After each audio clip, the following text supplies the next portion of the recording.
Hello, everyone. Thank you for tuning in. I am Jaylee. This is JayLeesCorner. Happy Tuesday. Happy third live in a row day. Okay. And even though at around 8:20, I said I want to cancel. I want to go to bed. I don't feel like doing a live today, but I already got it set up and everything. And here we are. Okay. I had to jump in the shower to wake myself up, child, give myself a facial and all those things. But we are here together. I did a thumbnail and everything. So we're going to make it do what it do. Okay. So again, happy Tuesday. Yeah, happy Tuesday. I hope everyone had a great day. I am back at work tomorrow. And so I may not be live tomorrow because we didn't have to be live in the world. And then I feel like also it ain't that much stuff going on, okay? But because I told y'all if it's a little bit of stuff going on, I'll come do a live. It just may not be that long because I put that out in the atmosphere. I'm trying to be a woman of my word. Here I am having to come live 3 days in a row, okay? With the bare knuckle minimum of stuff that is going on. Okay, some housewives stuff, little Beyonce conspiracy. Okay, some Meg Thee Stallion hateration around here. Ray J out here being a little bit slut-ish. Okay, and there's a couple stories, y'all. Just a couple. That's it. But make sure that y'all have already liked my video. Okay, y'all have already subscribed to the channel. Okay, and that y'all is commenting in the comments. Where my phone at? And y'all have been commenting. Where my girl? See, this is what happened when you ain't paying no attention. Look, Jesus, the phone is over here, and I need it near me. Okay, but yeah, comment in the comment section and all that good stuff. Okay, and because I just gave myself a facial, I don't want to put no lipstick on. Okay, my face is, what I'm saying. Shot my hair a little bit wet. Okay, I had to grab my little sweatshirt because it was over there. Okay, and I was like, look, I almost wasn't here. Okay, I almost didn't make it. Never could have made it. Okay, I almost did not make it. Y'all, I'm telling y'all, it was around 8. Let me see. I was selling myself. I was having a whole conversation. Okay. At 8:20, I'm like, yeah, I don't feel like doing it live right now, but I made it. I made it. Okay, how y'all doing? How was everyone? I got my water here. I had to give me a half of a Baja Blast for some energy, but I'm not gonna drink it online because Baja Blast make me burp all the time, child. It be aggravating my spirit. So I'm not gonna drink it on the camera because I don't want to be belching on the camera. But I mean, y'all. I'll do the best I can with what I got. I'll do the best I can with what I got. And that's all I can do. I'm like, girl, go get a new sweatshirt. You got 18,000 sweatshirts. Why I don't feel like it. Grab your sweatshirt that you wore the other day. Okay. You're gonna take it off in 30 minutes today. Anyway. But again, how y'all doing? How was everyone? I hope y'all like the thumbnail. Okay, the bare bones of being able to find people in the browns and the goldens of the colors. I said, well, I guess that's all we got to talk about. The people in the colors, in the browns. Like, it wasn't even y'all, it wasn't even that much random crazy talk. Okay. I just be like, whatever. But thank y'all for being here. I appreciate y'all. Okay. I'm just gonna go like if it well, thank you for going and just liking the live. I appreciate people who come in and they hit the my bun feel weird. They come in, child. See y'all don't be knowing that before I go on live, this is what y'all be seeing. Round here, hair out, grays out, and I'm like, no, girl, you can't do that. Get your hair out the way. You know what I'm saying? But because I be having to make it make sense and make it look presentable on the television, okay, for y'all, I be like, the bun look weird. Okay, that's better. And because my gray hair, I look bald, but I'm not bald. I got edges. It's just gray edges. It's just gray edges. Anyway. And I refuse to color my hair. I like the gray. We gray early. I'm only 44. Anyway, Bia, thank y'all for liking the live early. I appreciate it. Okay. Yeah, 3 whole days in a row. Who did that? Who does that? I used to be live all the time. I used to have consistent all the time content. And then I said, girl, I got a job to do. I'll be busy at work. I'll be tired. And so I don't on that much. But again, I'm spoiling y'all 3 full days. First of all, I didn't even. All I see was fakes for 3 days. Where I didn't even see the thing. I am him. No, he don't get no credit, none at all. Okay, now does he always tell me to go live? Yes. Okay, did he say go live today? Did he say go live today? What did he say today? No, we're not gonna. He doesn't get credit for today. No. It's all me. He didn't do nothing. Nothing. I mean, he said go live, but I'm like, whatever. Anyway, yeah. Hit the like button. Okay. It has been a messy week, and it be aggravating me when people. I think the one thing that's been aggravating me the most this week is the Mega Stallion stuff. People going at her, and whatnot. That's been really aggravating. You know what I'm saying? Amber Rose putting her little white 2 cents in. You know what I'm saying? I'm gonna speak on that too. Okay, but yeah, what's the stuff? But hey, how y'all doing? How is everyone doing? And whatnot? I hope y'all is having a good Tuesday with tacos, tequilas, and titties. Okay, I didn't have no taco today. I didn't have no tequila today. I have boobs every day. Okay. And whatnot. And y'all go ahead. Look, if you got the titties, go ahead and send your person a picture of your titties. Okay. Go share the titties with somebody. Okay. Make somebody's day and send them a little surprise. It's the titties. Anyway, good evening to the people, y'all.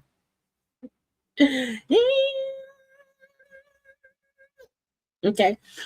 You look. You know what I appreciate the most is my loyal JayBirds who come around here no matter what I'm talking about.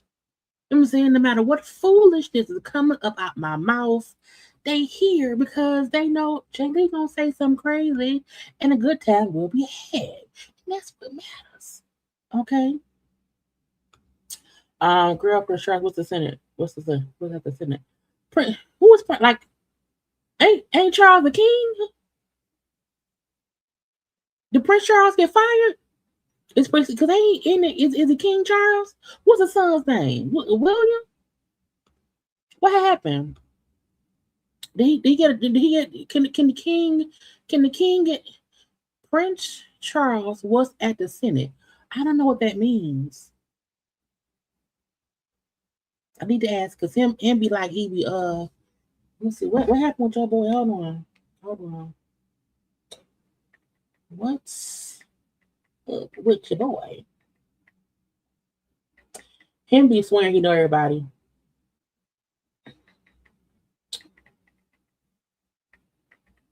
They said something. Yeah. Now, even though this is that man bedtime, and I'm up here bothering him, trying to get him up and whatever. Working 9 to 5. What up? Oh, he at the White House chilling. Why you at the White House chilling for? What you why? So King Charles is cool with Code 45. Let me see. Can I see King Charles? What are you doing? I'm up there. Now he up here talking to the Congress. Don't they got all stuff going on across the pond? Ain't that some shit? Now why he be doing that?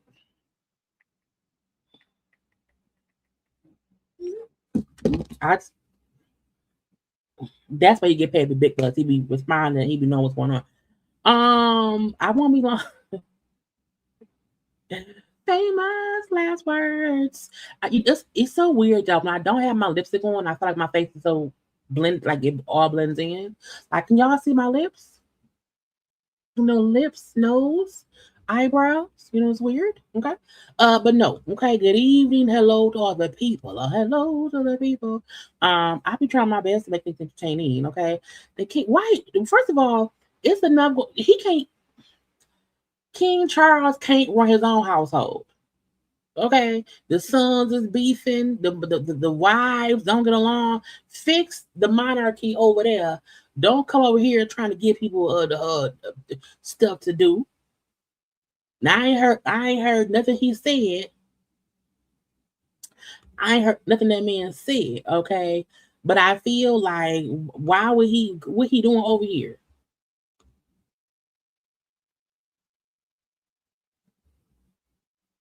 10 minutes ago, per CNN, Trump, why said that man's name?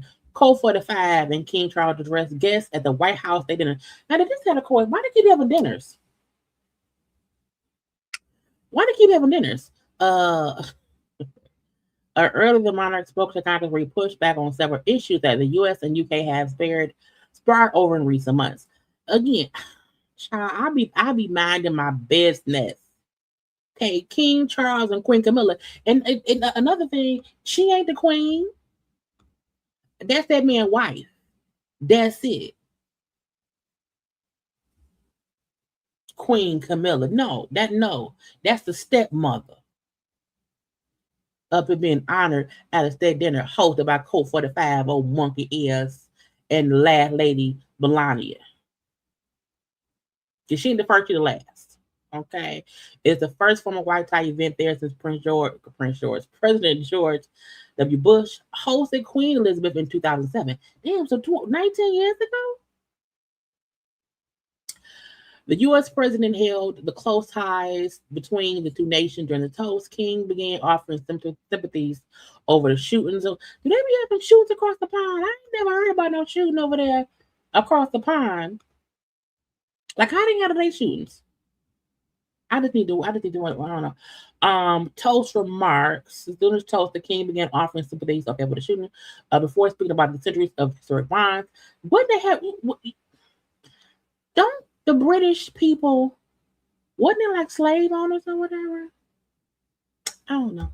I don't look. The point is, I don't be knowing enough about the stuff going on across the pond. I don't really be getting into all of the shenanigans that be going on with them. I don't. I really be minding my business and whatever. Hold on, I'm trying to pop it on in there. They showed this picture right here of these of the one white man and the other white man. Okay, I feel like both of the white men is cheater pumpkin eaters. Okay, and in case anybody don't know, I don't like this man. I don't like it. I don't like that man at all. And then the brother was on the wasn't the brother on the list? What the brother on the list?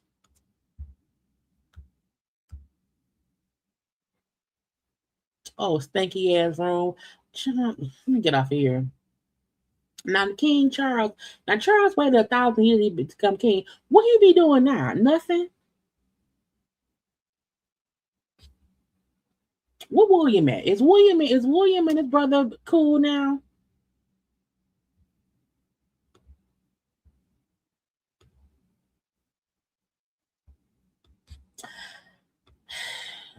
Something ain't right. Something ain't right. I don't know. I don't know what. I don't know what. But anybody who come around here trying to uh shake Code 45 hand as if things are cool, something ain't right. It's a bargain being done, okay. Offering other sympathies to the people because of the shootings. They get shootings every week.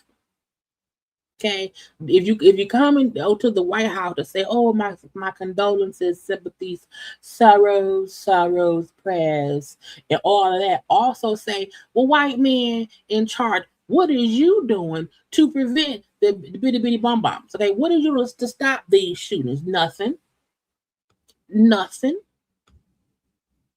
Anyway, yeah, I don't be caring about that man. Okay, look until someone say, "Hey, the casket is being lowered into the ground," that's when I'll have something to say.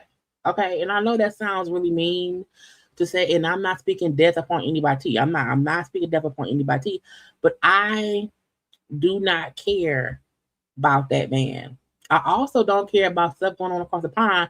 I don't live over there. Okay, I like um uh Meghan and Harry.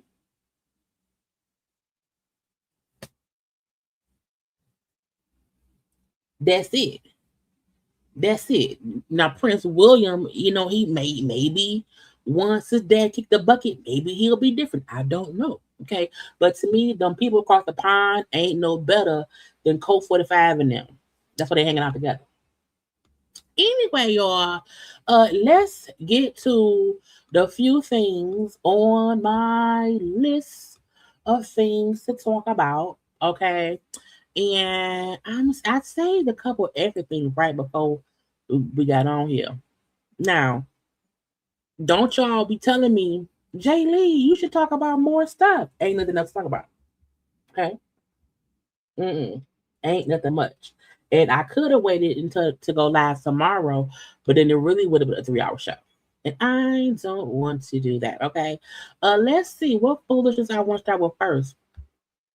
Now, where the saying at? Now, I need people to start controlling their tempers. Where's it at? I just need folk to start controlling their tempers because getting upset at your job ain't worth it. Okay? Getting upset at your job or getting upset at a Taco Bell is not worth it. Okay? Taco Bell employee arrested after being caught on camera shooting at 3 women. The incident stemmed from an argument about one other woman filling her cup with her water cup will pop. Now, why the fuck do you care? Let's watch.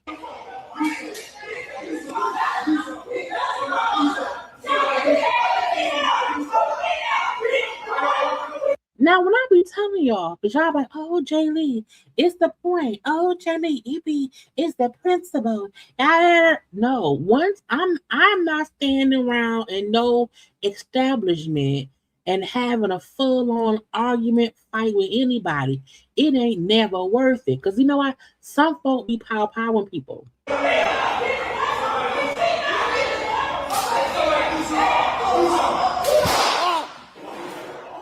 Now, why, as a Taco Bell employee, why you even have a little pow with you at Taco Bell?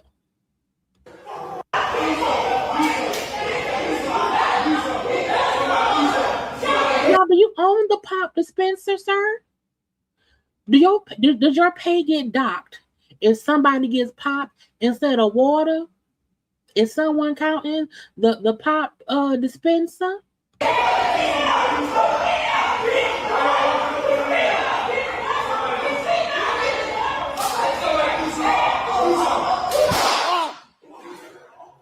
Now you didn't let a shot off inside an establishment while you on your job. At Taco Bell probably don't even pay enough to pay your bond. Okay, so a West Palm, not Florida, child, for crazy ass motherfuckers in Florida, a West Palm Beach Taco Bell employee has been arrested after police say an argument over a customer using a water cup for y'all call it soda? It's called pop. Okay, even if I see the word soda, I say pop. Okay, because filling up a water cup for soda escalated into a shooting. There is never a day on God's green earth that someone come into the Taco Bell, the Wendy's, the Popeyes, the McDonald's, the Burger Kings, and they get a cup, whatever cup it may be, and they put a little bit of pop in it, then any employee should lead to a pow. That should never happen. You're not getting paid enough to put a pow because someone got some pop in the water. Okay, there's no reason. Okay. Police said 3 women entered the restaurant and asked for a cup of water. Can I have some water? I'm a little thirsty. Can I have some water? Okay, ask for a cup of water.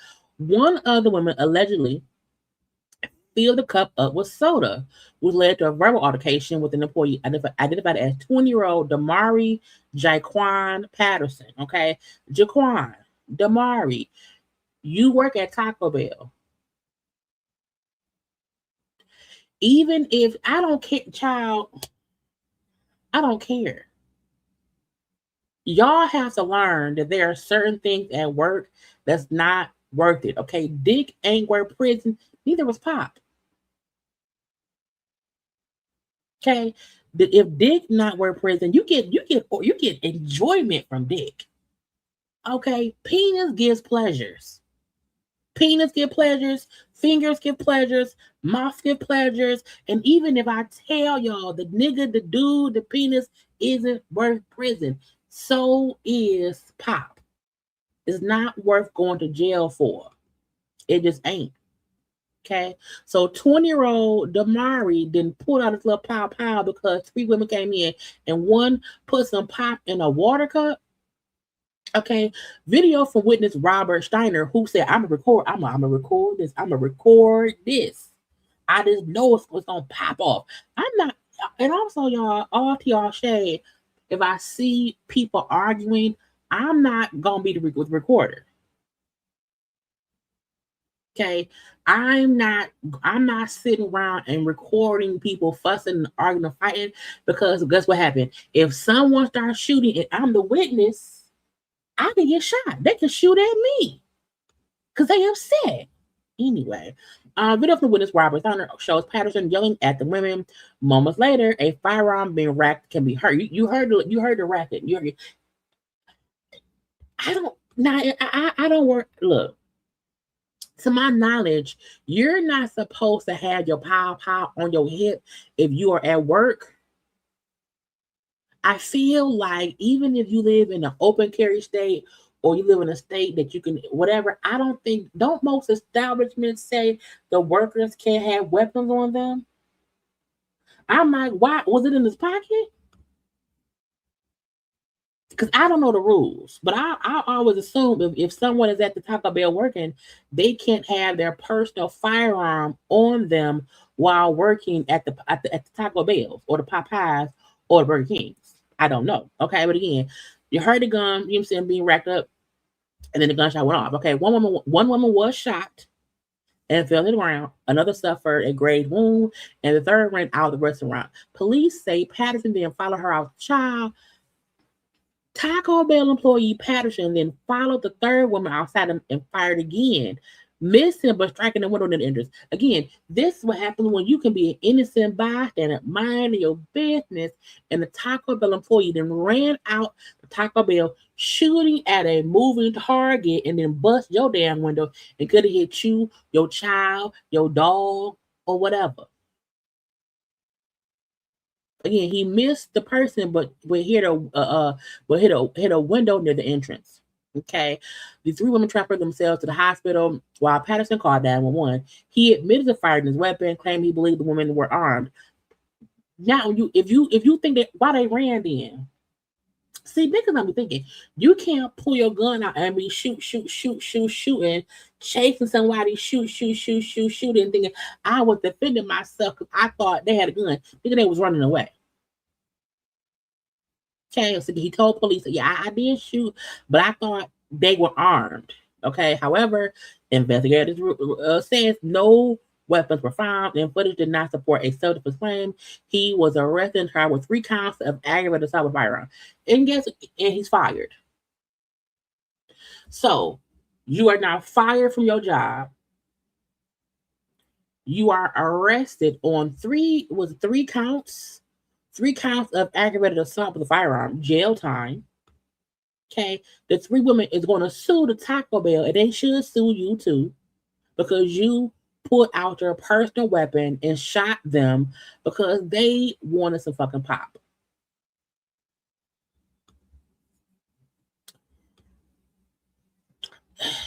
Again, I'm not fussing with nobody. So, to the 3 women, they did not deserve to be shot at all. But I also think another learning lesson is don't stand around fussing with nobody. Get the water cup, get the pop in it, and leave. Fill up the water cup with pop and be gone. Deuces gotta go, okay? Because some people is crazy enough to shoot you over the pop.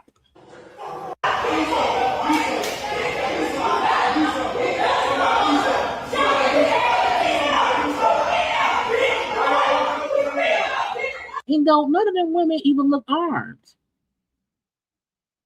Though they not putting their hands in their pocketbooks. They're not putting their hand behind their back. They look like they may want to fight, but they're not armed with nothing. And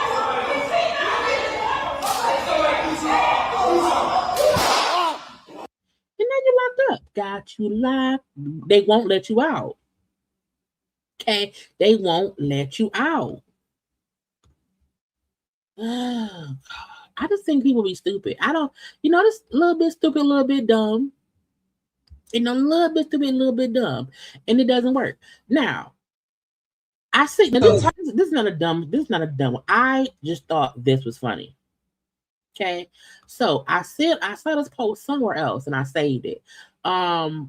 This is a son. Now, some kids, may not know black, white, Asian, whatever. This little boy, did not know his sister was black. Tell me what you said again. You don't think Trinity is what? I don't think Trinity's black. Okay, now why don't you think she's black? Well, because her skin literally looks white. So you didn't think that she had African American in her blood? Oh, I didn't think of that. I just thought, well, it makes sense. She looks white to my eyes. Dad's white, and she came from dad's sex. Okay. You did not know that she was black. No. No. Okay. Wait, you're kidding. No. Wait, and you're not kidding, right? No, I'm not kidding. She's actually black? Trinity? Yeah. Yes. Now, I feel like when you have a child who is black and maybe their sibling is of mixed race, I'm like, have you had the conversation of what a mixed race child can look like or what it could be? Because some kids just might not know if a white person helps make a baby, the baby not white. Wait, I need to see her again. Do you know why she's black too? Because she's from a black mom, which is you. Yes, exactly. Oh. Yeah. Wait, but she looks white. I know. Period. I know. But how did you know? So tell me. So because I'm nosy, y'all know. I said, what do you look like? What's it gonna look like? So this is the baby in question. Little baby, what's the baby name? Itty bitty baby. I don't know her name is, okay. And look, we know that as African Americans, we come in all shades and whatnot. You know, we are lighter, we are darker. It comes in all colors of the rainbow. However, I can fully understand why that boy thought his sister was white. Okay, I can fully comprehend that when he saw this beautiful little girl, okay, she was 1 month old at this point in time. I can fully understand why he thought his sister was a white girl. I can, you know. Now, even though baby boy is a beautiful color as well, okay, we know he's, you know what I'm saying, but like, you know, I can, and he seems young, you know. He doesn't seem like he's that old, and no one probably had a conversation about, hey, mom, because I'm assuming that they got different daddies. Okay, now that's the mama, that's the daddy, that's the son. Okay, now I don't know the dynamic. I didn't deep dive into it at all. Okay. But a part of me feel like because the little boy said, well, she's my sister's wife because dad is white. And that leads me to believe that that's not his birth father because he would then believe that he was white. You know? So I'm like, this probably means that, you know, she married or got with this man after the fact. He is a stepfather, a father, and all those things and whatnot. And so the little boy assumed because mama, your husband, daddy's white, you know, my sister came out, okay, and she looks white. Look, okay, look, baby Trinity. Okay, adorable little cutie patootie. Okay, cutie patootie. However, I can fully understand him not understanding his sister isn't white just because she has a white father. But I also feel like it's because the mama probably ain't never had the biracial conversation with that boy. You know what I'm saying? Because he was cool. He said, "Well, she's white because her dad's white." So of course she's white. Why was she not even thinking? But she has the black mom, but we have a black mom. So I think the mom recording the conversation, showing how confused the boy was. I honestly just didn't know. You know, that usually means, you know, yeah, we ain't had many conversations. Okay, he didn't know. He didn't know. Okay, he thought his sister was white, but she's not white. You don't think Trinity is what? I don't think Trinity's black. Okay. The moment my son would say, I don't think he's black, and I say, son, why not? I'm black, you're black. I don't even know if I would put that. I don't know. Okay, now why don't you think she's black? Well, because her skin literally looks white. So you didn't think that she had African American in her blood? Oh, I didn't think of that. I just thought, well, it makes sense. She looks white to my eyes. Dad's white, and she came from dad's sex.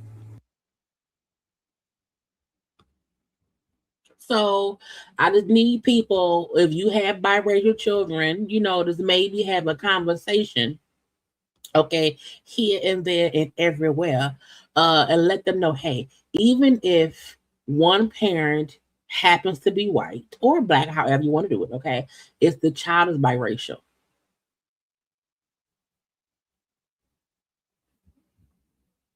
Look, the moment I saw this, because I think I was scrolling social media and saw it, and I said, "No, go to mama's page because I need to see." One, I wanted to see how the daughter looks. I'm like, does she look white? I'm like, cause he's, you know what I'm saying, he's this different skin tone. Um, I just wondered. I just wondered. So I'm like, well, no, she's black. So I'm like, oh, but she didn't have a conversation with her son to explain, hey, your daughter, your sister may come out different because mommy's black and dad's white. So your your sibling will be mixed race. We don't know what she's gonna come out looking, how light or how dark she will be, but she's still your sibling and she's biracial.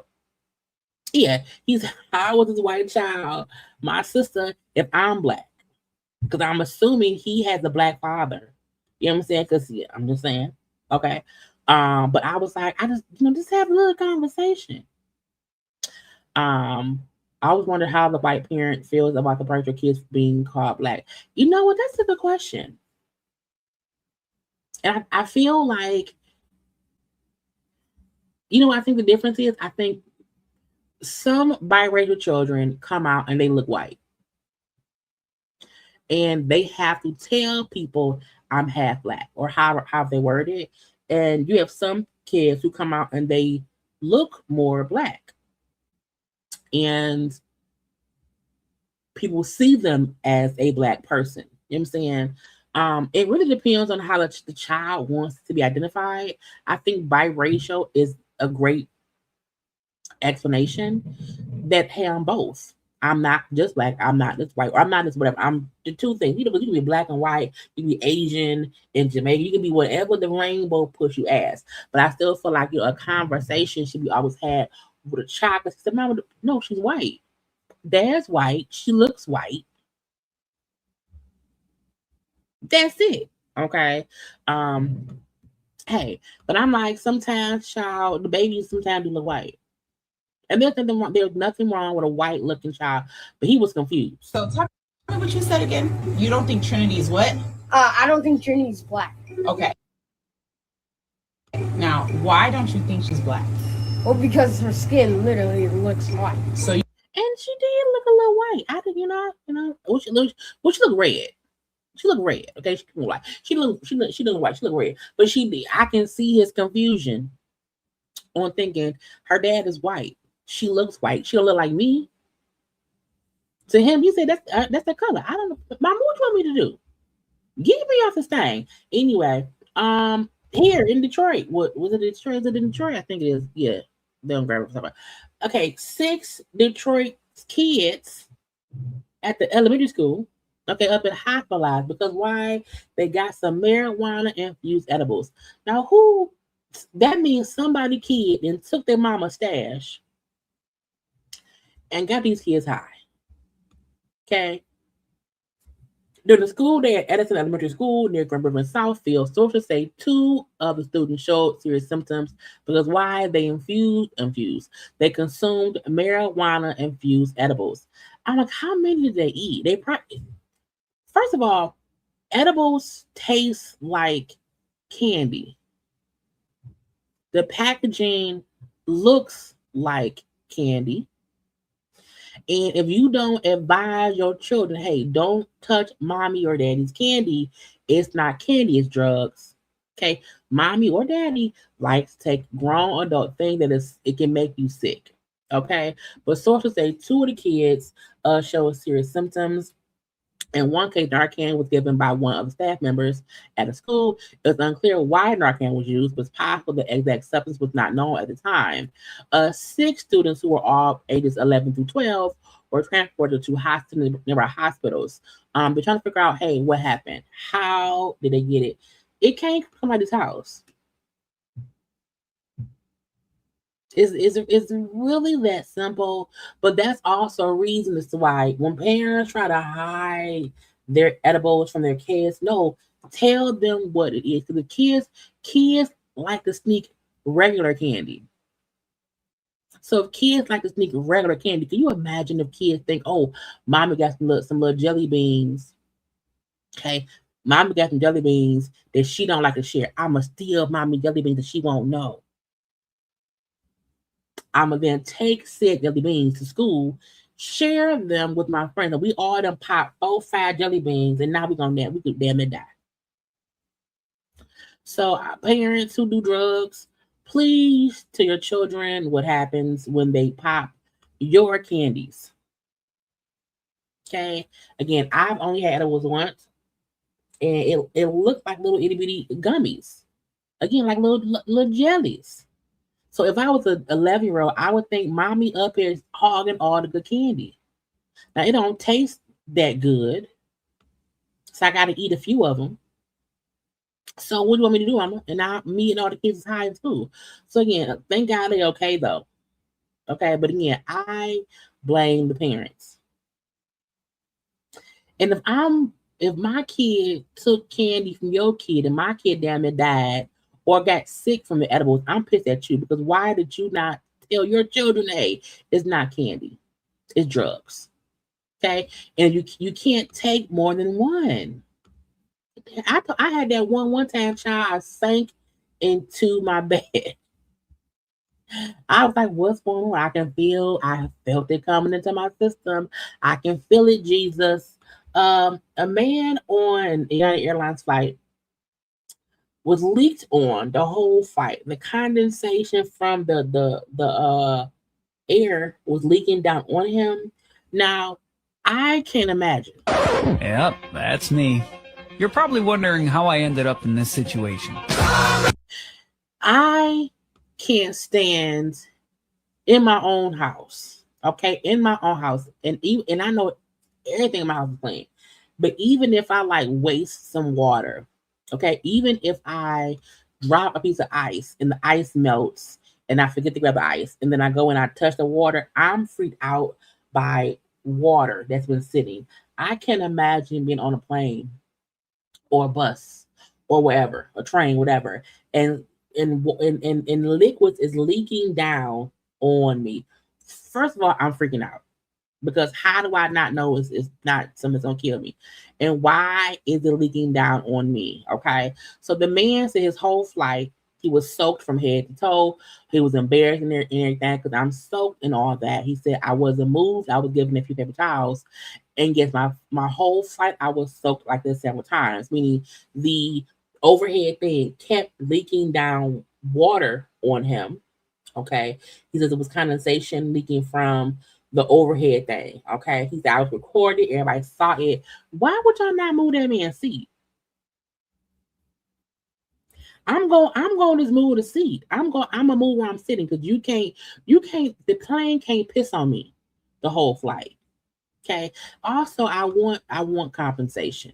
Okay, I want free flying for 2 years. I also want $100,000, because why would y'all not have some kind of fixing for this? I should not have to sit here wet and getting pissed on from plane. That's just weird. But I would have got up. Give me another seats. Okay, give me another seat. Put me in the pulpit, in the cockpit. Okay, sit me next to the pilots. Okay, if there's no other seat except a leaking seat, well, guess what? Steward is you come sit here. If there is no other seat on the plane, you need to sit here and let me sit in your seat. Because I'm not doing this. Not at all. I'm not. Okay. So I feel like he going to get a check from the people. Okay. Because why was the plane pissing on me? That's weird. That's just weird. I don't know. Also, I seen this. Streamer hit by a car during 3,000-mile walk from Philly to Cali. Now, the first question I had is, why he walking? So now y'all gonna see him get hit, but not in a bad way. You're gonna see the impact. Okay, I'm just warning y'all. Also, why did you walk on the freeway? What?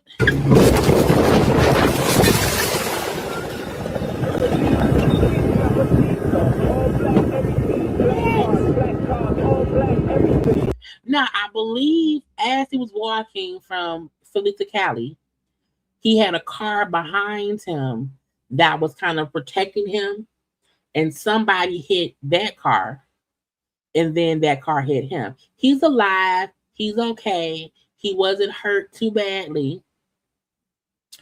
But I'm still wondering, why are you walking from Philly to Cali, for one? And I believe he was saying something about he's going to Cali for something that's a great thing or whatever. But I'm like, why are you walking? And it's the only way to walk from Philly to Cali on the freeway.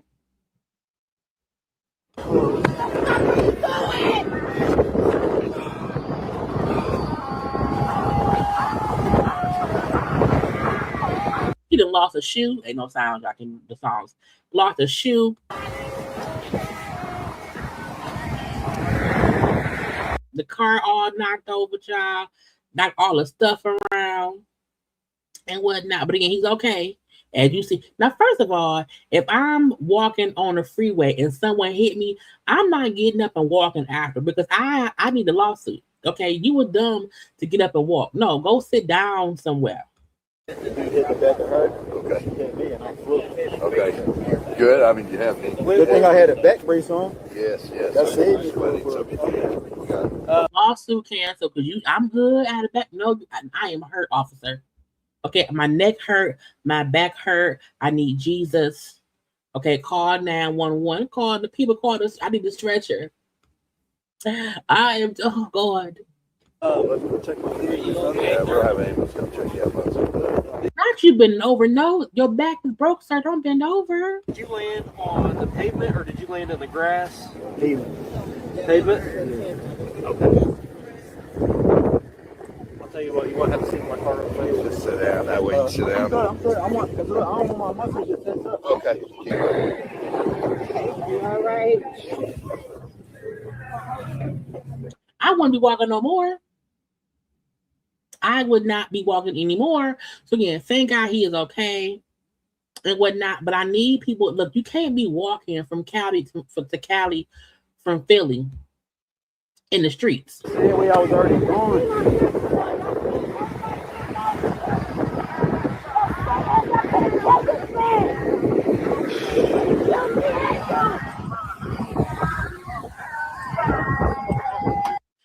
He was walking 3,000 miles from Philly to Cali on day 33 of walking. He was hit by this black sedan, but again, he's okay. But I just look, walk on the sidewalks. Okay, walk on the sidewalks. You should not be walking in the road. You should not be walking in the road. That's dangerous, because even if a car is walking behind you, even if a car is driving behind you, if a car hits that car, you're gonna get hit. So thank God he's alive, Jesus. But again, get out the fucking street. Like, please get out the street.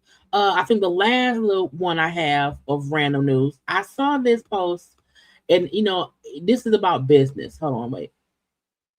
I want to make sure it's the right one. When I seen, did this start? Okay. When I seen this, people conduct business different ways. I am not a person who likes to hire folks I saw on social media per se, because I don't know how they do. So she's a dressmaker. She made a prom dress for this girl, and her mom tried to dispute charges after girl wore the dress. Hey, y'all remember this dress right here? Yeah, the one I was showing y'all that I made. It went viral on Instagram and TikTok. Well, guess what, y'all? Girl's mother disputed that charge on my website. She disputed the deposit for it. The deposit is the price for the material. Here is the dispute that she made on my Shopify. So the mama was saying, hey, I pre-ordered some flowers, but it was a dress, and they was never sent. So I want my money back. It was $265 the mama tried to get back. Y'all read that. Dude, she stated that she bought flowers from me. Mind you, I don't even sell flowers. I don't know where she got that from. She just making shit up at this point. Okay, cool, bet. Basically, you're saying you didn't receive a product from me, which is the dress. Mind you, this is not a shipping a dress type of situation. She came and picked this up. She came to my house, and I have it on video. I have a video of her in a TikTok that went viral of her daughter coming, trying on the dress, and paying me and taking it with her. So, what do you mean you ain't get the dress? Now I feel like y'all trying me. Y'all think I'm slow because y'all don't try them white people like that. Of course y'all gonna try me. Not the white people. Okay, that don't make no sense to me. So now, unfortunately, I gotta make an example out of you. So, do you think when somebody paid you to do a service and they then dispute the charge, as a business owner, as a business owner, should you take that to social media and expose said customer, or should you try to handle it privately with the banks, with the companies, and whatever? Because I'll be wondering sometimes, because going viral or going bringing private business to social media, because sometimes have a backlash of the effect. Okay, I'll be like, I don't know. Sometimes they say, "Hey, bitch, I'm not finna fuck with you." And I hit the mother up, but I think I'm blocked or something. So I just messaged the girl and said, hey, your mom made it a dispute. You feel me? Y'all have till a certain time to, send me the chargeback money back, or I'm going to do a story time on y'all. The daughter ends up DMing me back saying it's ridiculous. You posted us. Well, it's ridiculous that your mom tried to charge back that money. And I'm gonna be real, I didn't even really want to involve her, but I don't have her mother's Instagram. I'm blocked, and now I have a chargeback on my Shopify that I now have to pay back. Now at this point, I'm out of $500 because what she disputed was the deposit money, and that was the deposit money is for the materials. I use that money to strictly buy the materials. So what she disputed, I made no profit off of. So she made that video a couple days ago. Okay, but let's update what they agree. So she made that video saying, hey, the mama tried to play me, but want the money back. I called mama out. I'm blocking, blah, blah, blah, blah, blah. But this is current. Okay, y'all, I'm back with a part 3. Mind you, this is the last time I'm speaking on these people. I'm not giving them no more clout off me. None of that. But boom, y'all did y'all big one. Yeah, chat. Y'all found the mama Instagram, mind you. Not the mama. That's the mama? Okay. I never knew what the mother looked like. Like I said, she never came up here. But y'all did y'all homework. People from Houston, I guess, know her. They were sending me her stuff. I'm not finna post her ad or nothing or anything, because I'm not finna get this lady no more clout off me. For real. Like, she not finna get no clout on me, because that's what she wanted. Especially after she posted this. She keeps saying, my dress is ugly. Stop tagging me in that ugly ass dress. No, the dress not ugly. Now, I will say this: the titty parts do look like two monsters coming face to face, about to have an argument. You know what I'm saying? That part not ugly. I'm not saying it's ugly, but I am saying it do look like a dinosaur, like Godzilla and King Kong, about to come and go rawr at each other. So, I would have maybe said, hey, maybe I don't like the shape of the titty part, because I don't want it to look like, Alien and Predator is about to be like fight, okay? But the dress itself is beautiful, but I can see a Predator and an Alien coming together around the titties. Like, people just been sending me screenshots. I guess she been making like comments. But I did see one screenshot where she said, oh, this was the real inspo that hoe robbed us. I'm going to put it right here. So that's the inspiration dress. This is what she made. Now, to me, the dress inspiration, let me make it bigger for y'all. Hold on. Because to me, inspiration I can't make it no better than that. No bigger. Inspiration to me doesn't mean it should look exactly like the thing. However, I do feel like I can see the idea of the silhouettes of it all, a little sheerness of it all. But again, when I first saw the dress, I said, that's Alien and Predator from fight each other. Okay? The titties is going to argue. The titties is going to argue. So I said, I guess it's fine, though. Basically, she said, I did what I wanted to do on the dress design. I mean, the colors are different. It's a lighter color. The design is fully different. It's just shiny. It has, the long train. But again, outside of the alien and predator titty part, I think the dress is fucking amazing. And I didn't do what they... Okay, y'all, I'm back with a part 3. Agreed to. Y'all. I don't know if she forgets that I posted all the evidence, we have a text thread. I don't know, if she's thinking about that, but baby, I never just did anything. We agreed to this, and I'm gonna show y'all the messages. Boom, she did send me that inspo pic. And she also sent me her budget, which was $500 to $1,500. Boom, right here, right? As you can see.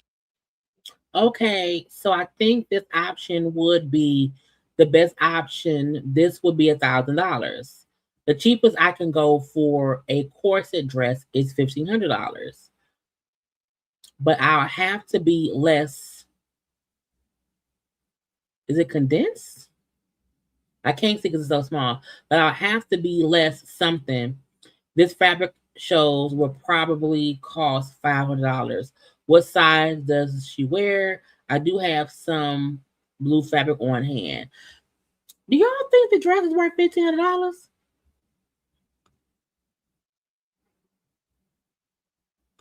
See, she sent 2 different dresses. She sent the one that she posted. 1 and 2. Okay, so she combined the looks. Okay. And then she sent another one that looks similar to the dress that I made.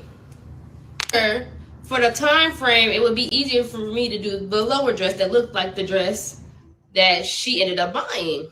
And that the other dress would be more than her budget. Unless we did a corset dress that was simpler. Like my corset dresses start at $1,500 if you want a simpler design, if you want the ones like she did, because those materials, what they agreed to. The material, the fabric for that dress probably would have cost between $350, $500 after shipping and all that. And then plus I would have had to made it in less than a month. I don't like to rush my work. So that's why I was I want to do the other one for $1,000. I could do $1,000 for that one. Should I start making dresses? $1,500 for a dress? $1,000 for a dress? I've been sending her the materials, the products the whole time. Because no tea, no shade. I can tell that she bought this fabric already pre-made. If she had to hand stitch and hand sew and embroider the materials, that would make sense because she's doing my work. But if you're ordering embroidered material from Alibaba and them from across the pond, across the river, across the world, and you're just sewing it together, that would be my question. Are you hand sewing? Are you making the embroidery yourself? Or are you ordering already embroidered fabric from Alibaba and them, and you're just piecing it together?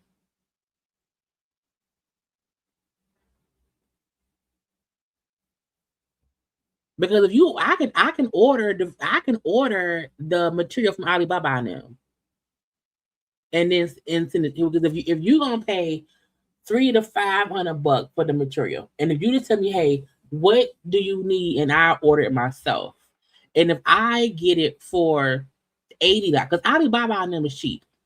Okay, the Alibaba and them website where you can get all the stuff from across seas, that stuff is not that expensive. So I'm still wondering, was the material really $500? It's expensive. Let me Alibaba and them. Let's see. What we want to look for? We want to look for embroidered. No, I don't have an image. I want to look for embroidered.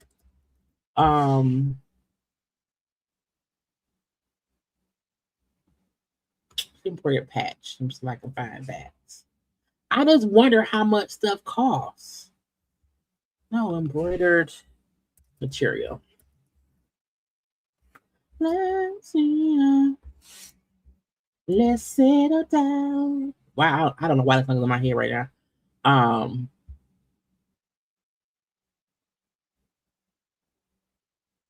Like I said, some luxury lace.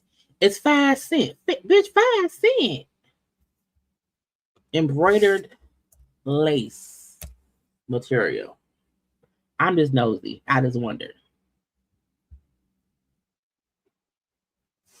This stuff say $1, girl. It said $1.43. So look, because I'm nosy. So the Alibaba and them, so if y'all don't know, okay, the Alibaba and them is where I be assuming people get stuff from. I be assuming, okay. So this is when you get it and it's already like pre-made, and you can just stitch it together, okay. So I just wonder, like this right here, vintage embroidered lace. If you order this, okay, and it's $26, for 15 to 15 for 9 yards, like why it cost me $500? I just be wondering.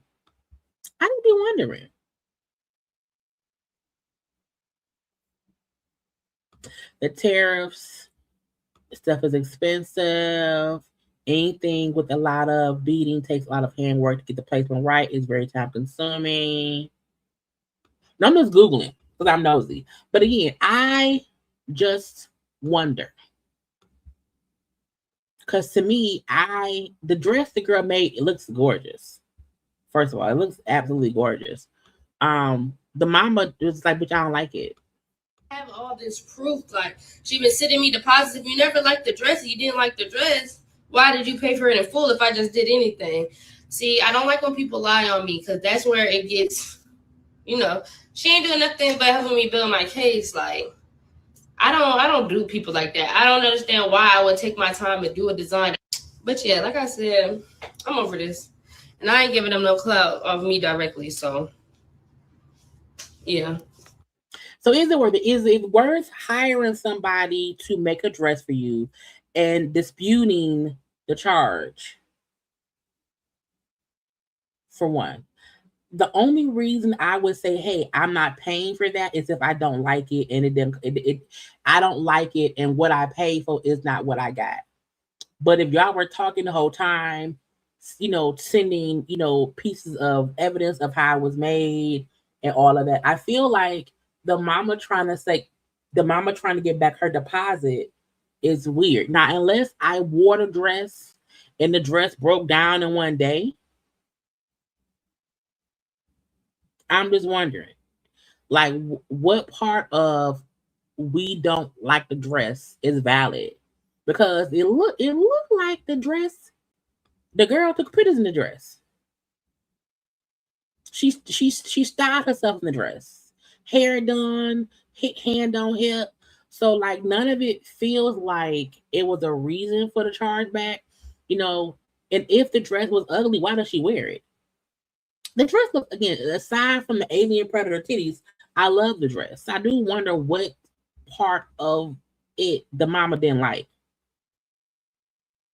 Because I do feel like if I pay you to make something and then when I get it is not up to par, I should be able to say, I paid you for the luxury dress for my daughter's prom, but she put the dress on, and once she sat down and the titty fell off.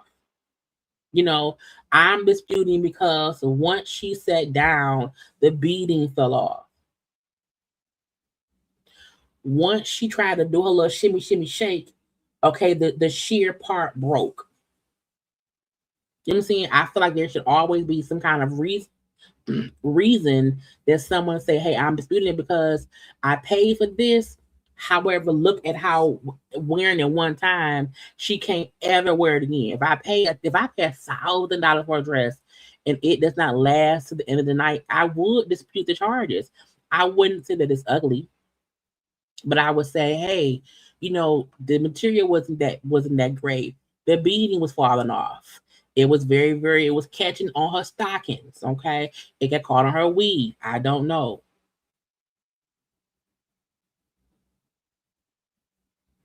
But you can't just say it was ugly. Because you was being shown the dress throughout the making of it. Now, would I go on social media and show the shit. I mean, maybe so, because I'm a bit petty myself, okay? But again, you can't pay someone to do a job and then because you maybe felt like I spent too much money, or even if you feel like that's too expensive for what I got, you still have to have a reason to want to ask for a partial refund. Because at one point, the girl did say she paid me $1,000 in cash, so she wasn't able to recant that amount. But the $500 she paid via Zelle or whatever the thing was, she tried to get that back. You can't trust all the people, child. You can't trust all the people. Okay, now we are hour in. Thank God. Y'all take a good 30 seconds to a minute, child. Dance with the people and like the video because I asked y'all to. And it's a nice thing to do. Okay.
And we are back. Okay.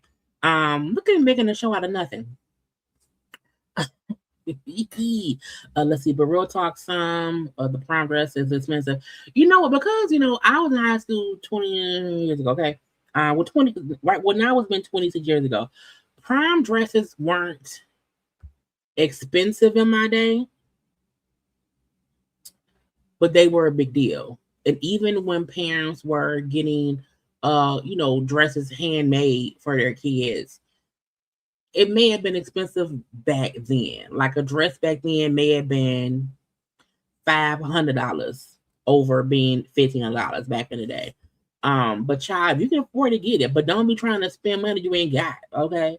I'm gonna try to do that around this bitch. Anyway, let's get to some of the things around here that I wanted to talk about.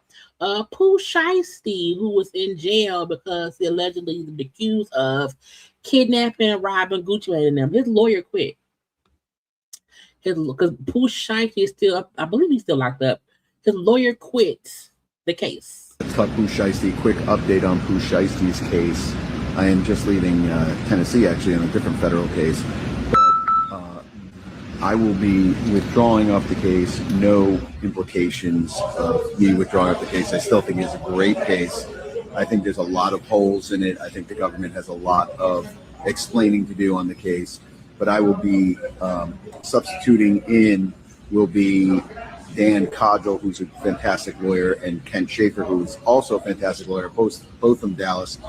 I think they're going to do a phenomenal job on the case.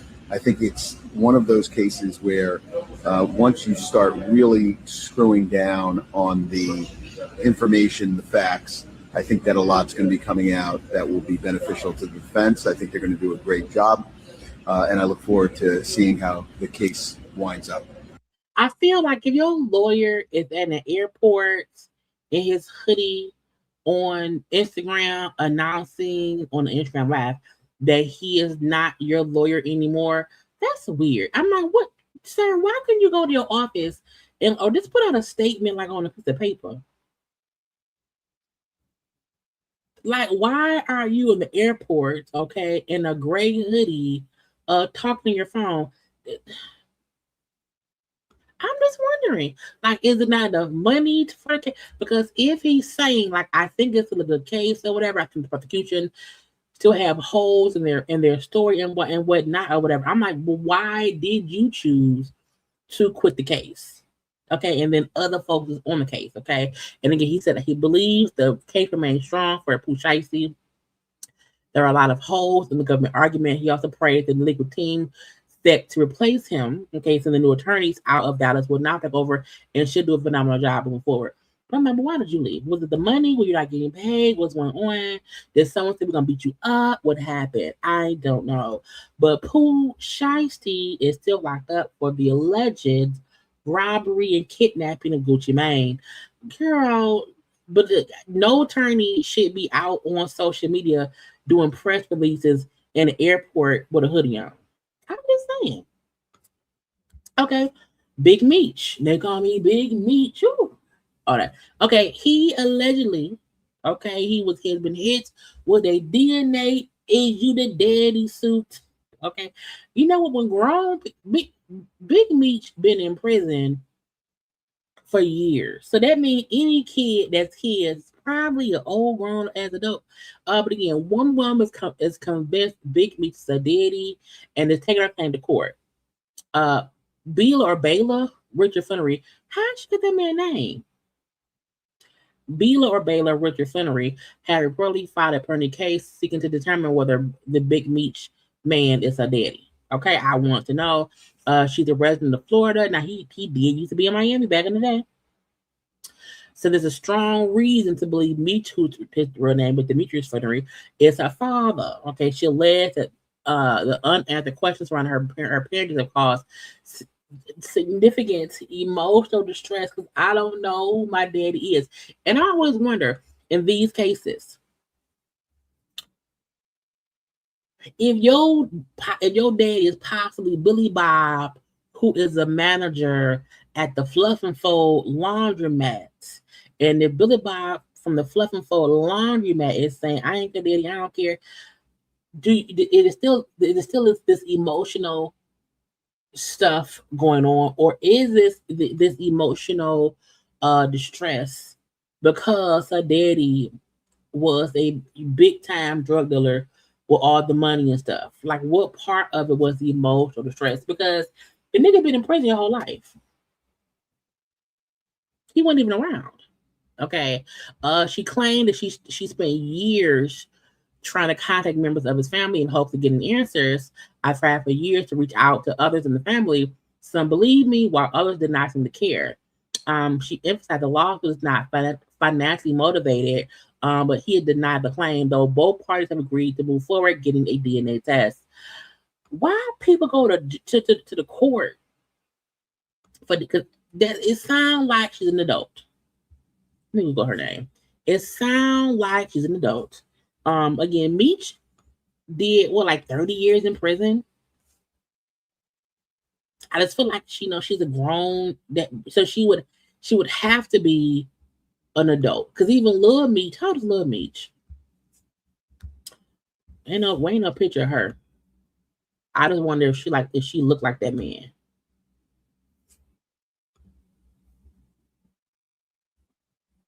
I can't see no picture of her, or even know how old she is. Because she would have had to have been born before he went to prison. Because I don't think he could have got pregnant while he was in prison. I doubt she is a new baby because he's been out less than a year at this point in time. But they don't say how old the girl is. So that means she's been trying to find that man since he's been in prison. And now she wants, is he even a good daddy?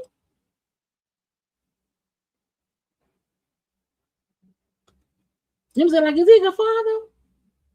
Because if you think he's your daddy and he has family members in the world They could have at least did a DNA test to see if y'all family and whatnot. I'm just wondering. And if her name is Bayla Richard Flannery, does that mean she's married and she is hyphenated her name? Which also meant her mama probably gave her his last name and said, your daddy's Meech. I was fucking Meech back in the day. Okay. And he your daddy. Now he in prison. He in prison. And I think if he in prison, like you knew where to find him. Even family around the town, like nobody in the BMF world was hard to find if you really looking. And if your mama used to bang him back in the day and you could possibly be his daughter, I would say I would go ask either his parents, his siblings, a cousin, hey, I just want a little DNA test. Because my mama told me that your family is my daddy. Anyway, they're gonna do a DNA test and we shall see. But again, I'm like, is he a good father?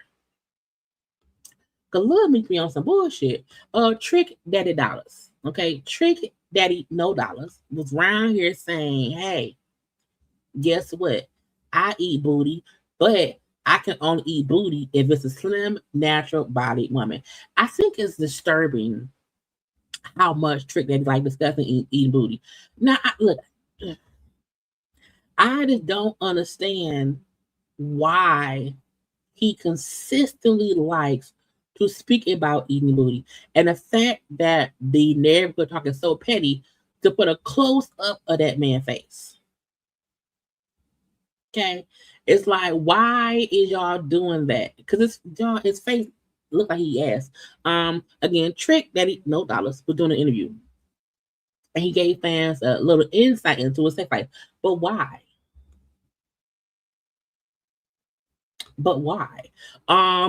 It says, but these descriptions may be tough to read and a bit. So because Trick Daddy being nasty. Oh, I see. Look, I didn't read this shit earlier. I didn't read it earlier. Why? So when we have adult conversations here, we don't really go into specifics over what I like done to me, what he like done to him, and what we do. We don't have those kind of conversations, okay? Because nobody's business what you like. I don't know why Trick Daddy No Dollars consistently likes being so forthcoming and what he likes. And look, Missy, as I started reading what I was like, oh, why did I put this story in here? Okay.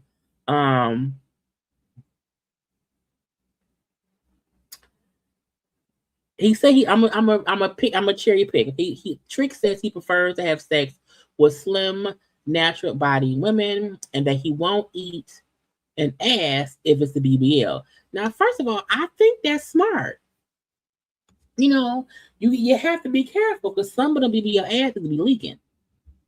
So if he's saying, hey, I want a natural body woman because I eat butt and I don't want none of them extra juices and berries from the doctor getting near me, that's fine.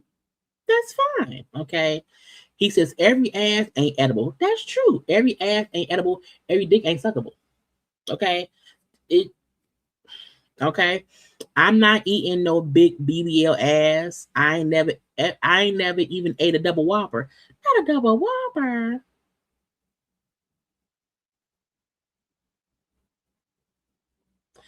Fuck, I'm gonna stick my head and girl. But why is he having conversations about eating ass so much? Like, does he not like to have sex? Look. Like, I feel like Trick talks about ass eating so much. Is that all he does? Is it an ass eating situation? Trick says he has major hygiene rules. No pee Why are you a grown man saying pee-pee? Trick said no pee-pee, no doo-doo. Who say doo-doo? I need to make sure she bathes. Does he mean bathed? Like a bath? I need to make sure she bathes. Like, who don't like a bath?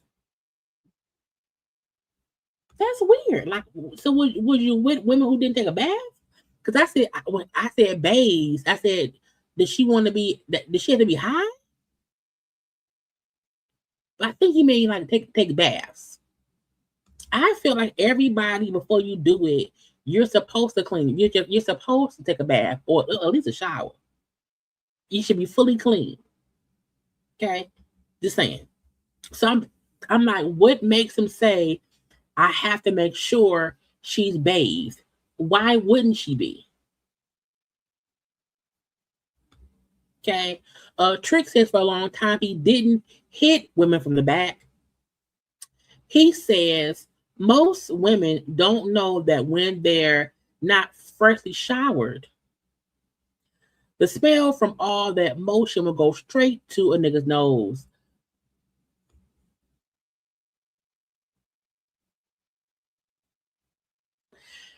Do Trick be fucking hoes?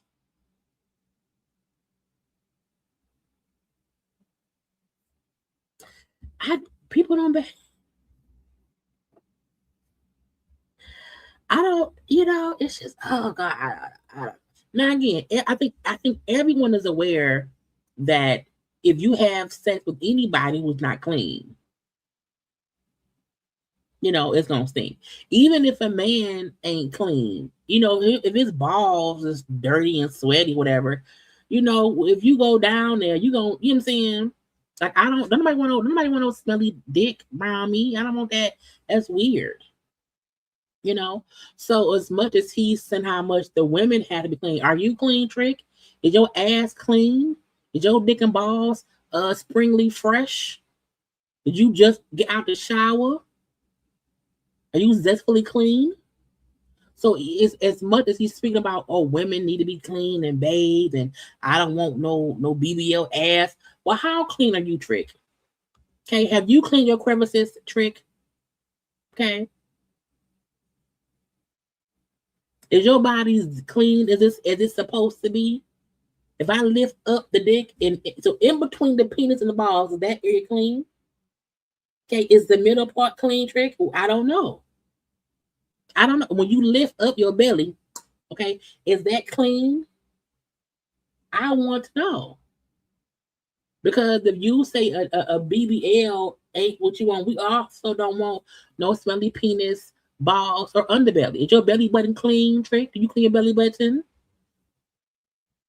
So it's weird when Trick be talking about women and they cleanliness. Are you clean? Are you zestfully clean, Trick? Is your teeth brushed? I don't want a dirty mouth touching my cooch or my nipple. Okay, I don't want no dirt. I don't want them gold teeth with rotten oxtail stew on it on my nipple. So when people say stuff like "I don't want this," I need to be. But what about you? What about you, Trick? Can you imagine Trick saying, "I want you to eat my ass"? Trick, I'm not eating your ass. Why would I do that? In what position? Look, child, we're going left. We're going left. I cannot imagine what position a man has to be in to get his booty ate. Like, I just feel like, is that a comfortable position? Like, you would have to either arch your ass up if you lay on your back in order for that to happen, or you would have to be tooted and booted. And I can't imagine that going on in my space. I can imagine, my person even being comfortable like that. So I just feel like Trick Daddy talking so much about how he like his booty ate. You be ass up in the air, Trick? I don't know. But again, I want everybody to do what works for them. But I need Trick Daddy, no dollars, to stop talking about what he likes sexually in a way that makes it seem like women have bad hygiene. And so he has all these rules because of women who have bad hygiene. I'm like, that just means you fuck with dirty people. That means you fuck with dirty people. Because if anyone come up your house and y'all finna have sex, everyone should be showered. You should be showered. She should be showered. There should be no dirty cooch around there. There should be no, oh, she don't smell too good. And so, when you're hitting it from the back, the smell hit my nose. That means something wrong in general. Okay. That means she ain't bathed in a long time. Because even if someone took a bath on a Monday morning and y'all had sex Tuesday evening, her cooch should not smell so. And if she took a bath Monday morning, and for whatever reason she did not take a bath before she went to bed on Monday, and she did not take one when she woke up on Tuesday, but y'all had sex Wednesday evening, she still should not smell bad. If she do smell bad, that means she's dirty, but you should know she's dirty. But I'm still wondering, how clean is the space between your dick and your balls? I'm just wondering.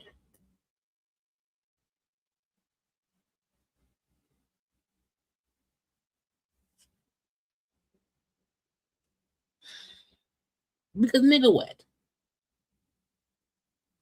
Yeah, and if you, and it's the thing, even if you sweat, it still should not be this horrible smell that hit a nigga in the nose. That's a whole other conversation. That means her pH balance may be off. And it could be because she's fucking with your ass. Because dirty dick will knock off your pH balance. So sometimes men be around here trying to dirty shame a woman's vagina, and the reason her vagina is different is because his dick is dirty.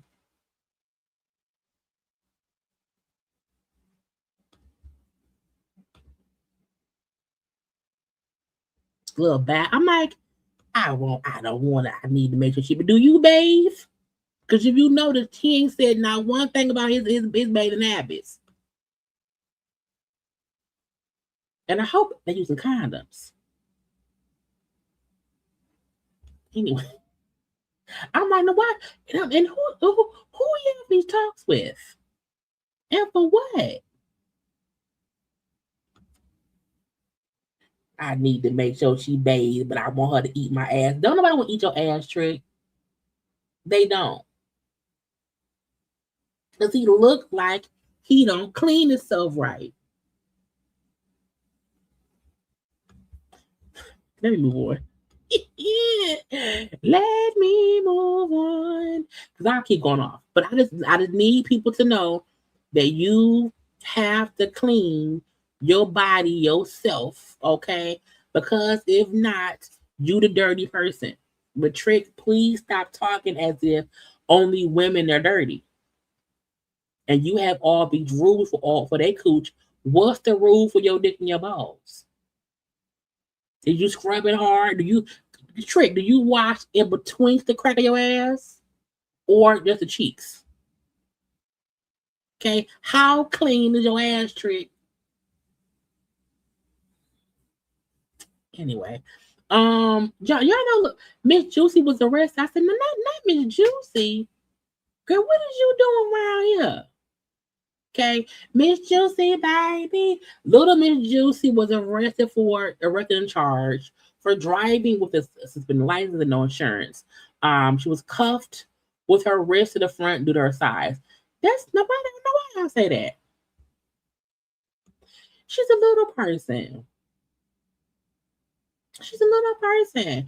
I also wonder, people with suspended licenses and no insurance, why are you driving?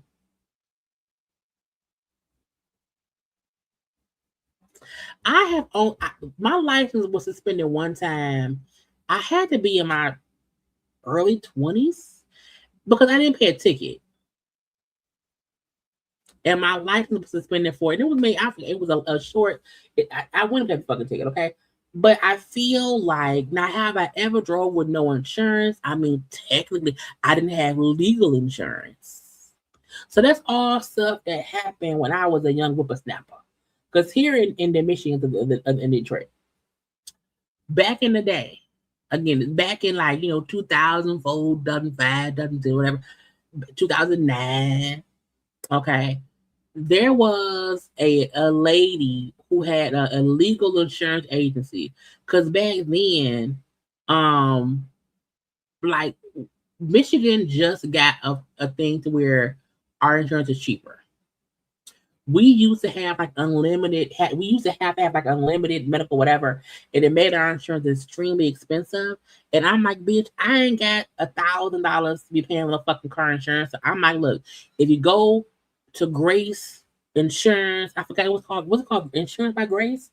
It was on I think it was on 7 Mile or something, and she would give you a fake insurance certificate that you would have to take to the Secretary of State the same day, because she was she had inside information, because she was like, you have to go the day I give it to you, because the system is, if you get insurance that same day, it will not be in the system yet. So if you go to the Secretary of State with this, they will call me and I'll confirm that's your coverage, and you can get your tags or whatever. So for a while, I did not have insurance.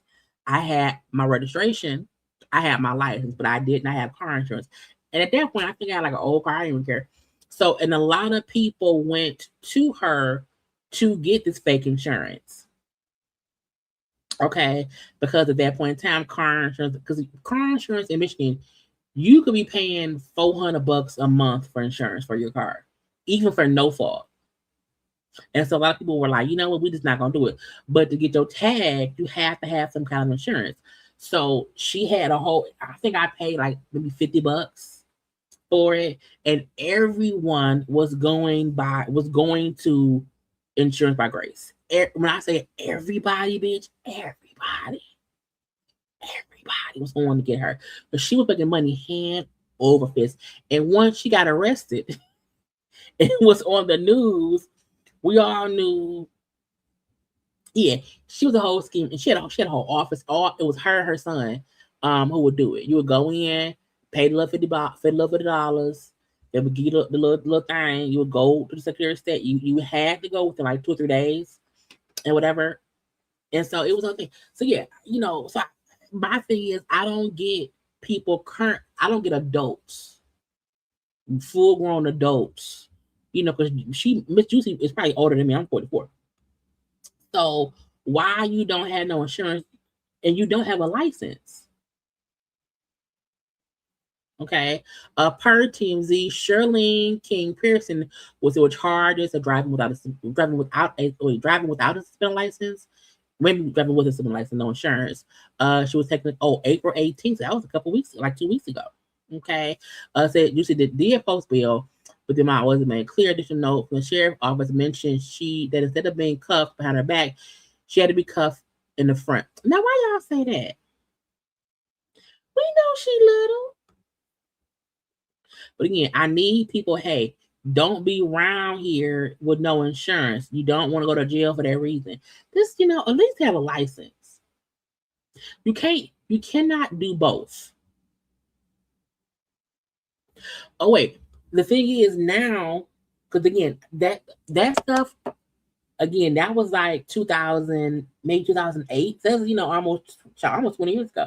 So now I don't think they can do that now. But I am a legal insurance. I renew online. They send me my little thing and say, "Hey, you can renew at the kiosk," and I go to the kiosk. But I do think after a while they caught on to it, because even the certificate she gave us back then was, I think that's how they noticed it, because so many people was coming in with that same thing. Because it was different. And even with LA insurance, they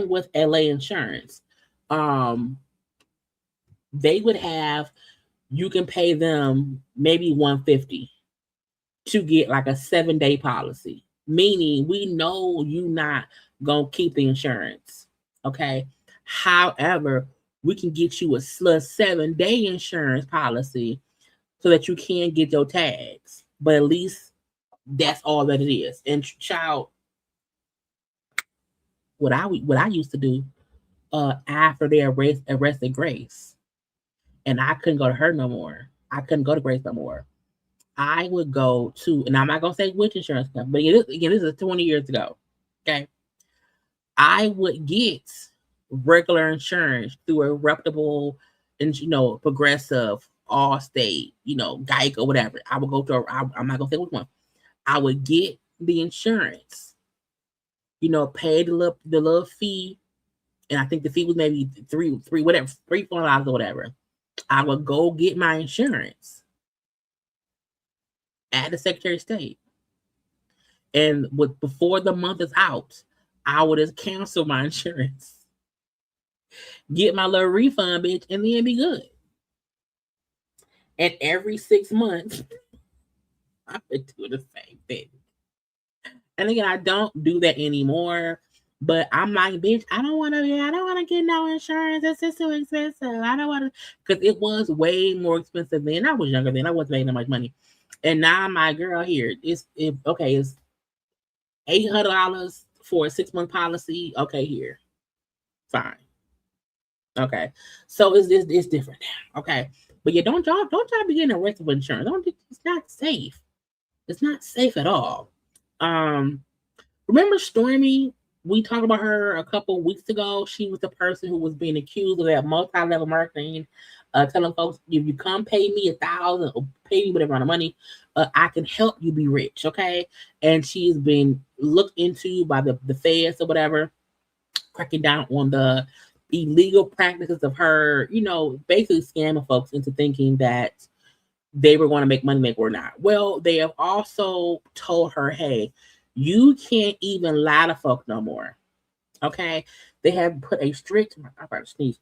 They have put a strict restriction on her, banning her. It's a permanent ban for her. She cannot make misleading earning claims at all. Okay. That includes exaggerating how much people can earn, cherry picking success stories, or leaving out the fact that most participants do not make significant money. Okay, it said if she talks about earnings at all, it must be backed by written proof at the time, and she has to be able to produce documentation of results. Because again, she was telling folks, hey, come work with me, come to the cash bar and make all this money. And that wasn't happening. And even her saying, I've helped 1,000 people, I've helped 1 million people make whatever amount of money, with no actual proof that happened. So because that is exaggerating results, making people think like, okay, yeah, I should partner with her because she's saying she's helped all these people do these things and there's no proof that she's done it. So they're cracking down and say, hey, you can't do that no more because you're lying. And anytime you say you have helped someone do this or that or the other, you have to have documented proof, recent proof that is true. Okay. You also can't pick, 5 good, good success stories out of the 400 bad ones. If you have 500 people that work with you and only 5 people made money, you can only discuss the 5 successes. You have to say, well, I have 5 successes, but I have 495 failures. So that people are just fully aware of what's going on. I think everyone should have to do that, but I think she won't make money anymore like that. The baby. Y'all know I don't like the baby. I know. I put it, now he on the thumbnail in a little brown suit and whatnot. Okay. But the baby gets on my nerve because y'all know when the whole thing happened with Megan and Tory, the baby was harassing Meg. He went and made that little song exposing the fact that him and Meg had sex. He was just he was on Tory's side. And I'm a firm believer. And you should not be allowed to, if we fuck privately and no one knows, why are you coming out with it to try to slut shame me when we know the male rappers be fucking everybody? I wish every girl that has had sex with a male rapper would come out and say, I fucked him too. Okay, let's start slut shaming these men. Okay, let's start saying, hey, the baby had sex with these 13 women on one day. Okay, and 10 of those 13, so it was rotten sex. Okay, let's start showing that these men be slutting it out, and they try to slut shame women simply for liking sex. If I like sex and I'm an adult, I should be able to do what I want to do. Okay. But when men so for that reason, when the baby did that, I don't like him anymore for that exact reason. He tried to, they quietly had a sexual relationship, which is fine. And it was not until the whole Tory shooting thing happened, the whole court case was going on, that the baby put out a little song, letting folk know he fucked Meg too. Which then made the other men, oh yeah, see, she get, if she want to give it out, let her give it out. Okay. But now he's saying that he's the best rapper alive. He wants to be in the same conversations as Drake, Kendrick, and J. Cole. And a lot of people say shit like that, but they don't mean it. As in, they don't really want to make the moves that will get them to that point. And listening to this album, I felt like, all right, you're really ready to like let us in a different way. And it sounds like you actually really mean that. 1,000%. 1,000%. Have you always felt that? Or was it ever just for fun? No.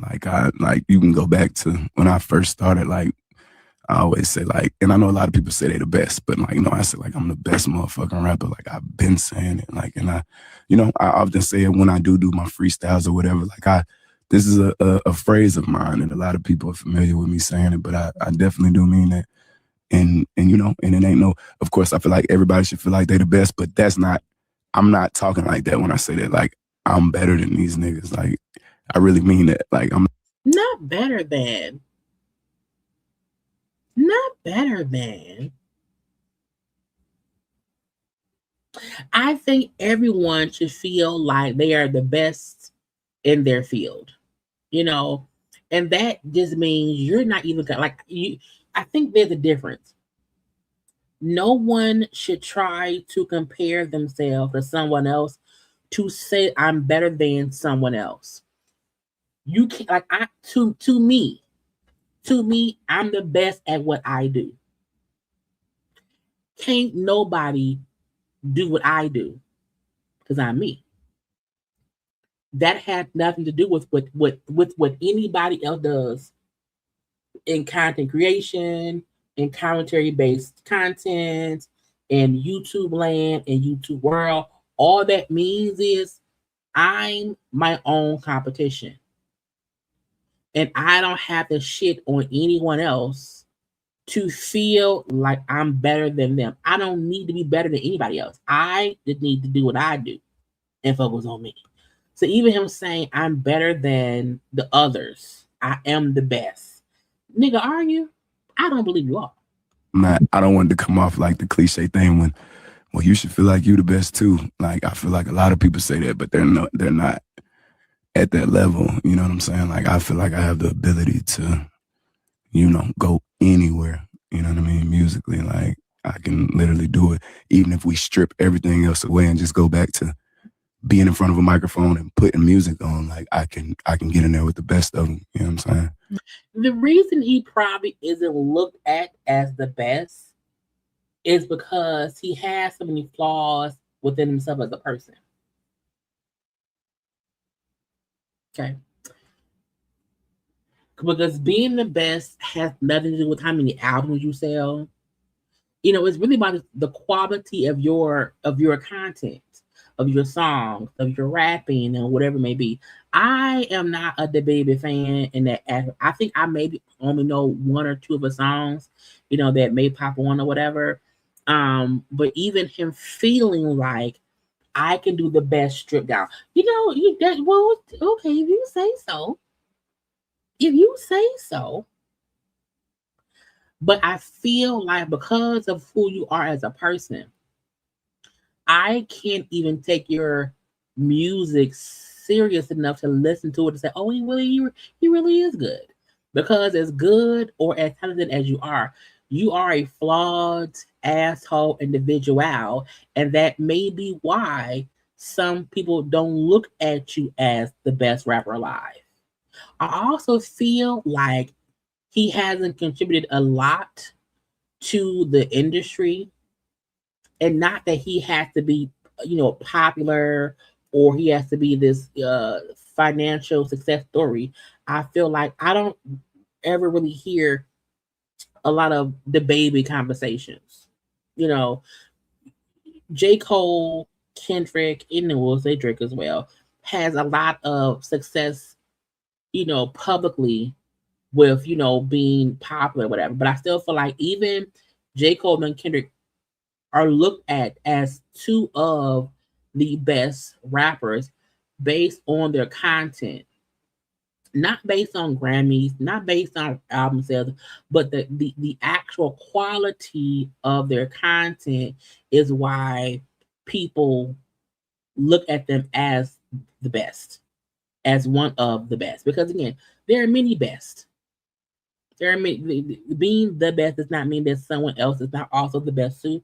But I feel like he has not just produced, or he is not, I won't say produced. He hasn't shown enough. And does he have a fan base? I believe he does have a fan base. But I think he's more now known for tricks and antics and bullshit and not the music. Definitely, you're gonna have to go get one of those guys, like 1,000%, and it ain't no, it's nothing to be frowned upon or whatever. Like, I would love to work with these guys. Like, it take me saying that type of shit and then putting it on display with the music and, putting the music out for those doors to open up. Up there with Drake. I just feel like, sir, this is part of the content. But again, until he becomes just a nice human being, I think he don't like women. I think he is a misogynistic asshole. And for that reason, I can't even get into the music at all. He's trash. He's good, but not better than Kendrick and J. Cole. He's beyond delusional. I agree. No one talks about him. I don't know why he was trying to press. And yeah, I don't really hear, like, I think before the whole Megan backlash that he did happen, he was like, on people's radars. I think his music got played a little bit more often. He was a little bit, into the news or whatever. I think once the whole Come That Meg thing happened, him bringing Tory Lanez out at an event where Meg happened, the whole thing, I think went against, I think he said something offensive to gay people as well. And he's done problematic things in different aspects of entertainment.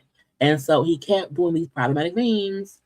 and then acting as if, well, what y'all mad at me for? What did I do? I didn't do anything. And that kept knocking him down more and more and more and more. Because it showed, oh, he is, and we are all flawed individuals. So because no one's perfect. However, you can be a flawed individual and not like gay people. And not want to try to expose or slut shame women who you had sex with. You know what I'm saying? To me, that showed your character is fucked up. Who you are as a person is fucked up. You know, he doesn't even have this content. He doesn't even have the content. Yes, he doesn't even have the content to have a conversation. Jacquees thinking he is the king of R&B, when I think most of his songs are remixes of old songs. Like I don't even think Jacquees has any original songs. They're all remakes or reimaginations of other successful songs. And I'm like, he don't sing that. T-Pain to me sings better than Jacquees.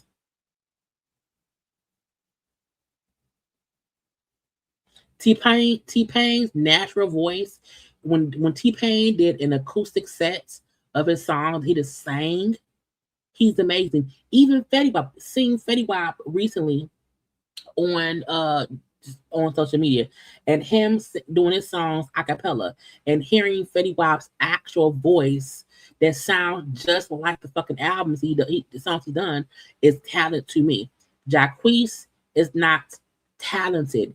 He just got popular for remaking or remixing or reinventing or whatever you want to call it, old songs that were already popular. He put some little auto-tune on it, whatever, little goat noise, and did that. The Baby had a couple hits, but if you think about it as well, some of the Baby's biggest songs sound similar. And I don't mean it because a rapper's flow is their flow. You know what I'm saying? Anyone, they have their way of rapping or whatever. I'm not saying that he sounds the same in the epic, but the beat sound the same, the cadence is the same. It's like, this is the same song. It's kind of the same thing. So I prefer some diversity in my rappers, in my artists, because I never want to feel like I'm listening to the same song over and over and over and over. And that can happen if you sometimes use the same producer and they put the kind of the same beat, because that works. But I don't even see any like diversity in his sound at all. Yeah, T-Pain is amazing. Yeah, Bone Thugs, it's the love of my name. Love them. But again, it's still fuck the baby. It's fuck the baby. We don't like him. Jay-Z. Now, Jay-Z was doing an interview with New York Times speaking about the future of rap music. Speaking about young music versus older artists. Let's listen a little bit. Future's coming. Artists, they were trying to recreate something that was already done, but they're not connected to it like that. They're not living it and breathing it. They were fighting against gravity as opposed to telling their story. We needed that other side. We needed to hear about what happens when you've had 4 successful albums. What happens? What is that feeling like?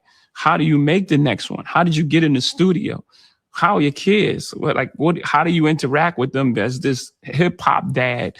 But if you're trying to make young music and you're not young, it's going to be inauthentic, and people could feel that. You can smell it. So the best thing that anyone can do, like going through music, is to tell their story and just keep creating from that space. I love what the Clips are doing right now and how it's authentic to them, and telling the story about their mom and dad who just passed away, and how deep that is, with John Legend singing on the chorus, and everything that they've been through is an authentic display. Meaning, and the reason I love this conversation is because what he's saying is, he's not saying if you're old, you can't rap. If you are no longer, let's for instance, T.I., who's in his 40s now, versus T.I. back on I'm Serious. There is a way to evolve as a rapper, as an artist, to where you're not trying to be the young people. You're not trying to be the young demographic. You're gonna do some auto tune shit. You know, it's like no. Okay, you're gonna be no. You with the Clips' album, their newest album, they're grown men now. You know, they're not, kids anymore. And it shows how you can evolve as an artist and you're not trying to stay young and hip with the young kids because it do sound dumb. It sounds fake. When I see some of these older artists trying to work with these new young artists and be how they are young, I don't like it. It seems fake. I like the fact that the new T.I. song, the new Ludacris song, new Clips album, even Beyonce, how she has evolved as an artist. She's no longer, dancing around like she was on her first album. You have to evolve. And if you are a 50-year-old rapper still trying to act like you're a 25-year-old rapper, is weird. If you're still rapping like a kid, it's weird. If your stories have not evolved into what's going on with you currently, it seems fake because you are not out here in the trenches with the young folk right now. You're not. You have children. You have wife. It's stuff you have to evolve. And if you don't, it do seem weird as fuck. And I'm like, I can't interact with that. If you around here trying to be young and hip at 55, at 44, it's not authentic. A piece of classic material that it could have came out 96 or come out 2026. It still feels the same because it's real and it's authentic to who they are. You have to stay authentic to who you are. You can't want to change and follow the times of the young people if that is no longer who you are. And that is something that can kill your career. If your fan base feels as if, your fan base also gets older. You want to evolve with your fan base. You do want to grow. You do want to give new fans as well, but you can't be, 49 popping out with a new album, and you want to be the young niggas at all. Period. And I think that's the thing. I don't want my vintage artists, my vintage rappers who are in their 40s, 50s, maybe 60s, I don't know, trying to rap about the dope game, about fucking big. No, because you should not be still doing that. You can be discussing how you evolve over time. How, like, even his last album, the 444 album, was an evolved version of Jay-Z. It is not even about Jay-Z. It's about artists in general, that you have to evolve and grow with your audience and with your music and keep growing. Because if not, you're going to die, bitch. You're going to be like, I don't want to die. Well, guess what? You died. Okay? You lost it. Beyonce, because I put Beyonce on the thumbnail. She's there. Wait, let me show y'all. Okay, we have Beyonce. She's right here. Because, everyone is waiting for Act 3. Okay, we're all waiting with bated breath for Act 3. Okay, what is going to happen? Is it going to be rock and roll? Will it be R&B? Will it be something completely different? We don't know. And fans have been speculating, oh, guess what, child? The album's done. The album is complete. Only vinyl pressings remain. Expected to be finished before June 2026. Showing a summer release. Music contains 2 big features. Airtime on Met Gala 50 begins the era. Shortly after, she will announce the album and a new lead single will be released. And her publicist, Miss Yvette, said, bitch lies. Okay? Please stop thinking y'all know. And the weird thing for me is that I always feel like, because Miss Yvette is her publicist, and she will always, knock down stuff that isn't true here and there. But I'm like, we have never been able to guess when Beyonce is going to release something. And most times we're always wrong. Even though we all know what's coming. We all know what's coming. We don't know when. So when people like to put out the speculations, I'm like, why are y'all doing that? Beyonce has been surprising us with albums, videos, music videos, tour compilation movies, and all this stuff. You know, when Beyonce came out with a fucking cowboy album, okay, a country album, we did not expect what we got. So I feel like every time someone wants to guess, wants to suggest, wants that I know it's gonna be, we're always wrong. Okay, yeah, they be making up shit.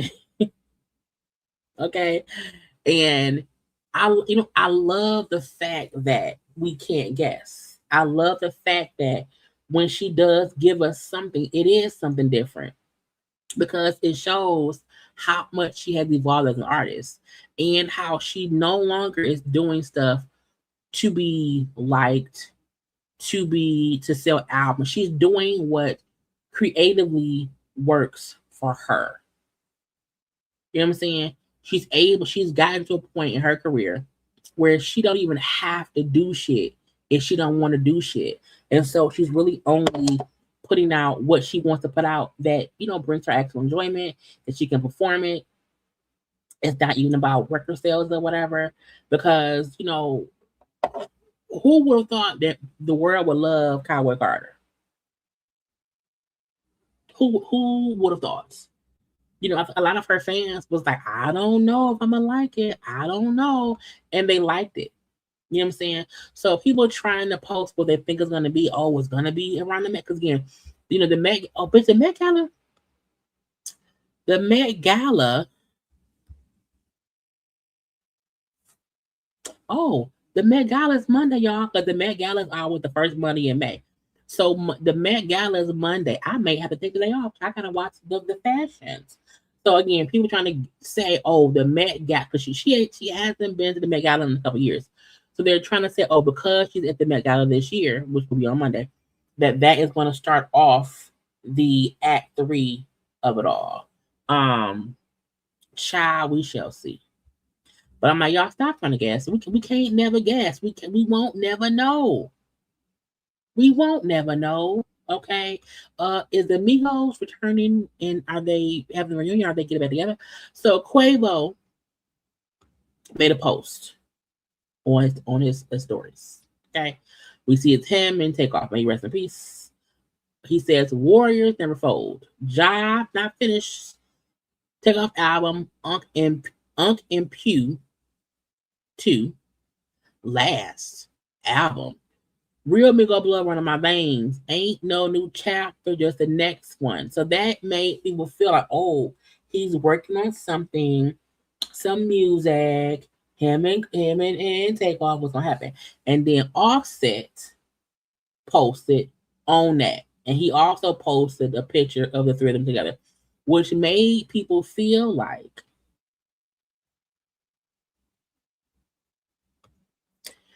is a Migos reunion with him, with Offset and Quavo, maybe a hologram of Takeoff coming. Could it be some unreleased music with them? Okay, what could it be? What happened? We don't know. Okay. Child, live watch party. Oh Lord. The only reason I can't do a live watch party of the Met Gala is because I can't. But we will have a full Met Gala fashion conversation on Tuesday, because the Met Gala happens on Monday. So next Tuesday, the live will be Met Gala. So whoever wants to watch can watch. Whoever doesn't, don't be here. Okay. But no. But yeah, will the Migos have some kind of reunion? A part of me feel like, Quavo and Offset may not want to admit this. The Migos were more successful together. Like Quavo and Offset have not had the success solo-wise as they had as a group. I think the dynamic of them as the Migos was great. And them coming together to do something, it could be great. But again, I don't know if we have forgiven Offset yet for his shenanigans. Okay, but if they can collectively put something together that makes sense, that it is quality content and not just a money grab. Okay, because a lot of folks would gravitate to this because they want to see what it is. So I'm hoping that whatever they do, it makes sense. Okay, but Offset, we still looking at you, nigga. We still feel some kind of way about you.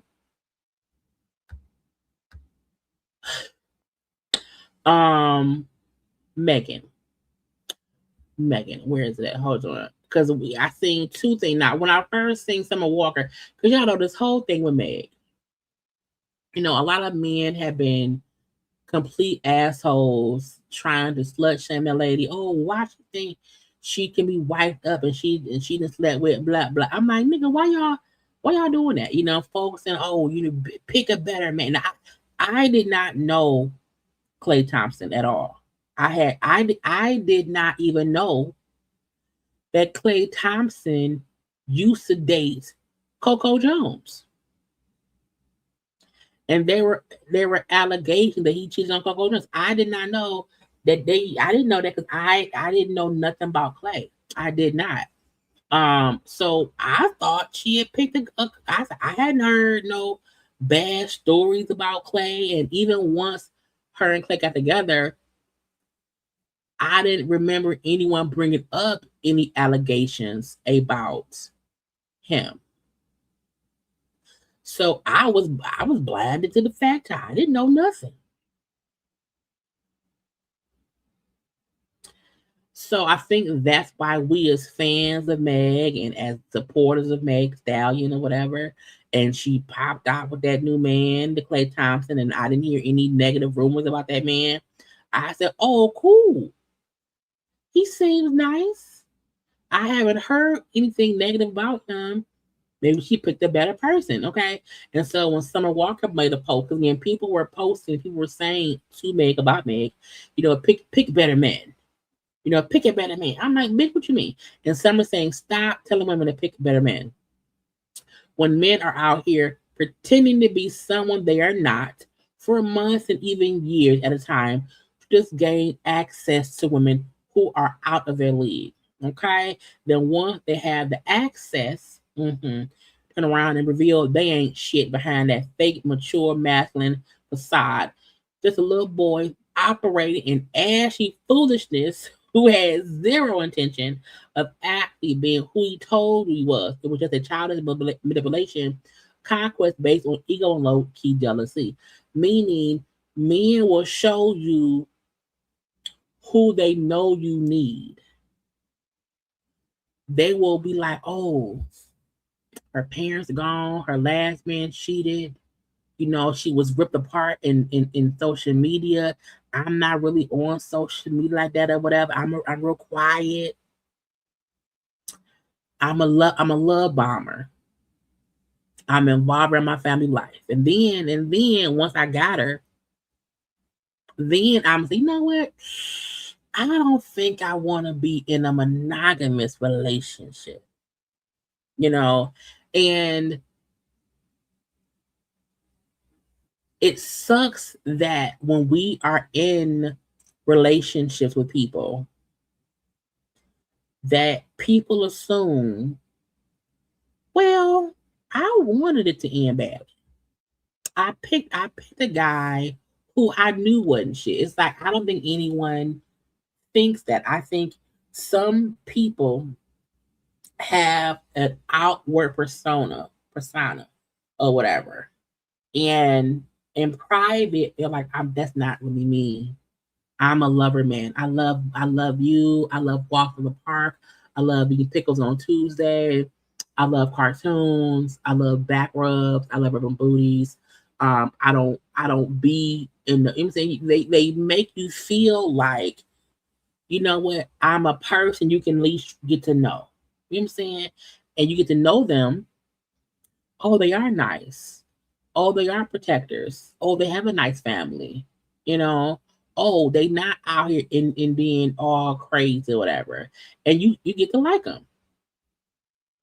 You know, and then because you get to like them, you think, oh, this can work out because we could. And you get deeper and deeper in, and then slowly you see itty bitty tick tick booms. You like, am I tripping? Oh, he just having a hard day at work. Okay, he got attitude, you gotta leave. Okay. And so you try to also make excuses for when the bad behavior starts. Because they've been this great person up until this point, and you're like, wait a minute, it's some bullshit afoot. And then the cheating happens. And you're like, oh. You just wanted me on your hook to be with me in some kind of way. And sometimes I think they expect you to put up with the bad behavior because they know you now love them. And who wants to be embarrassed to have to go and say, again, another ended relationship? And Meg said, fuck all that. He ain't shit. Okay? Had me up around the family and stuff. And I'm pissed. So yeah, you can't tell us to pick better men. No. How about tell these men stop being lying assholes? Okay? Period. That's the get you gotcha. So I am happy that most normal women are supporting Meg. Okay. Now I love this from Summer. Okay. Now who we don't get no fucks about is Amber Rose bald-headed ass. Okay. Because do not forget, we don't fuck with Amber. Okay. Amber is trying to little bit by little bit claw her white claws back into the black delegation, and we ain't doing it. So Amber Rose made a post saying, it's okay, Megan, I can't keep a man either. Bitch, first of all, who said Meg can't keep a man? Who said that? That's another thing that people like to throw out. Oh, she can't keep a man. No, why do I want to? I take my trash out daily. Why do I want trash in my house? I don't want to keep the trash. I want the trash gone. So even this back alley ass wannabe child message, it's okay, Megan, I can't keep him in either. Girl, fuck you. Okay? We don't. Hold on. She is a goddamn liar. She is a motherfucking liar, is what she is. We don't rock with her at all. Okay? Because this is another way of trying to make it seem as if Meg did something wrong because she can't keep a man. Okay? Yeah, bitch, Cher got your man. Okay? Hey Siri, how old is Cher?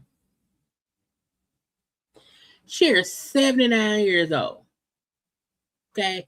And Amber Rose's baby daddy AE, who was I think in his 30s, left Amber Rose. Well, him and Amber Rose ended there, whatever. And he then went and got with Cher.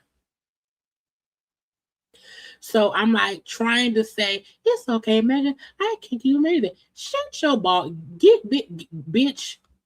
No. But it also showed why we don't fuck with her. We don't like her. So there are ways that people can support Megan in statements by saying, you know, don't try and tell us to pick better men, make men be better. What is a supportive, you know, statement in support of Megan, other women like Meg, versus Amber Rose, old tackhead ass. I can't keep a man either. Well, that's on you, bitch. That's on you. Don't put us in that. We don't like you. I don't like it. Oh, God. Oh. Aggravate my spirit, bitch. What's left? It's just wait. Is that one more thing to do? I think not. I think we just got Porsha and them. Let me see. Porsha and K Michelle. Is that all that's left? I'll be forgetting. On Ray J. Yes. Let's do Ray J. Child, Ray J. Again, I still do not understand people who be on the show with Cam Newton. I'll be like, why? Why does Cam Newton keep interviewing the same people? Okay. But Ray J is round here. Ray J admitted that he has had sex with about 12,500 women. You have slept with 11,500 women. I did a booby trap party when I reached 10,000. What? Yeah. So we did a celebration, booby trap, celebrated my 10,000. I had about 400 or 500 girls that I fucked with came through, supported. It was a massive parade. You're talking about different partners. 10,000. I think, yeah, a little bit more now. Different partners. What you mean? Like, this could go for how many times you've had sex. No. These are 10,000 different people. You said 11. It's at like 12,500 now, but I wanted it to get to like 11, so I was guaranteed 10. Okay. I didn't want to be at 9,000, and I wanted to be at 11. Then I said, okay, we went to 10. Okay. Just wanted to make sure I was over. Do you know that what the average is? What the average what? Like, you're 45, no? Mm-hmm. Okay. I can only fuck 1,000 more bitches. I can't do any more. But the average of the volume of different sex partners, do you know what that is? What do you mean? Like, I understand the math and the skill. Okay. So that's sleeping with a little over 1.5 women a day for 30 years. Yeah, the math is different because when we're on tour, we're thinking 5 to 10 a day. A day, bro. A day, so you're scaling it. That you have slept. Now, why would anybody look? When I was 19, maybe 20, my friend's mom, she told us, I don't remember how the conversation even came about, but her mama was like, she told us,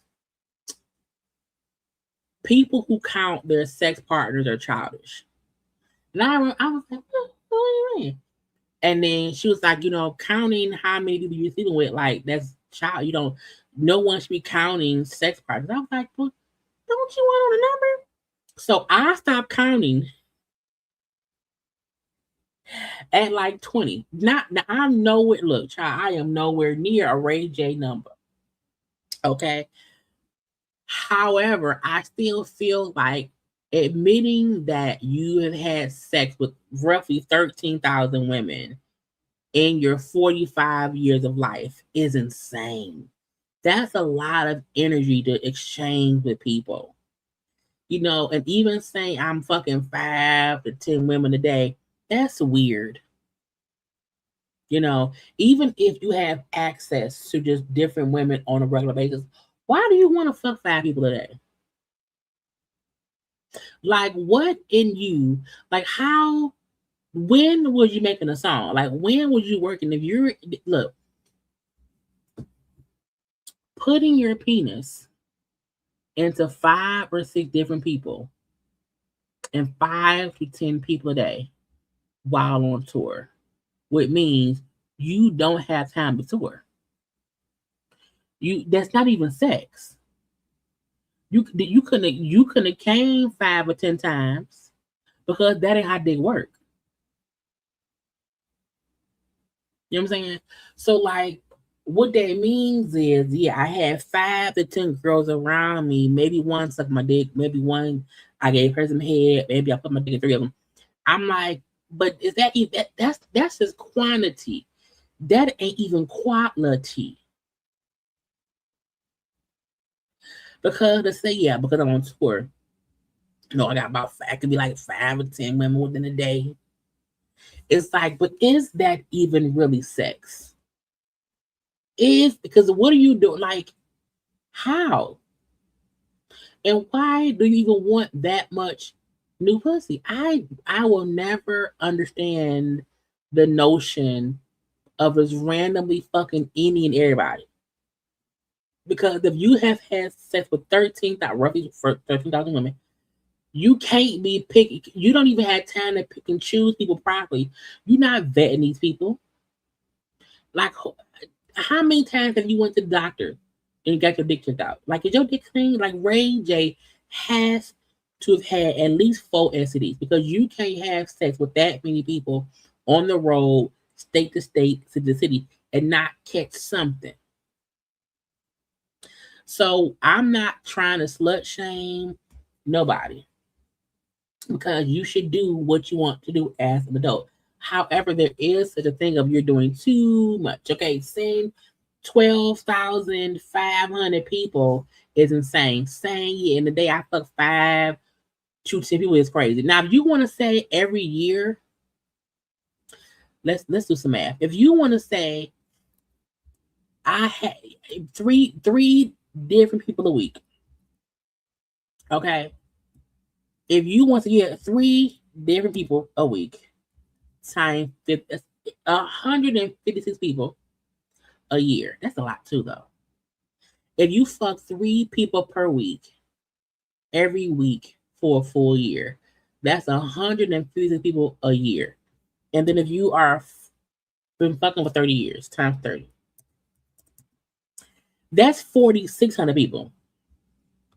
So even if somebody said every week I slept with 3 different people, every week, every year for 30 years, because he's 4. So since you were 15, you fucked 3 different people every week for a year for 30 years. That's 4,680 people.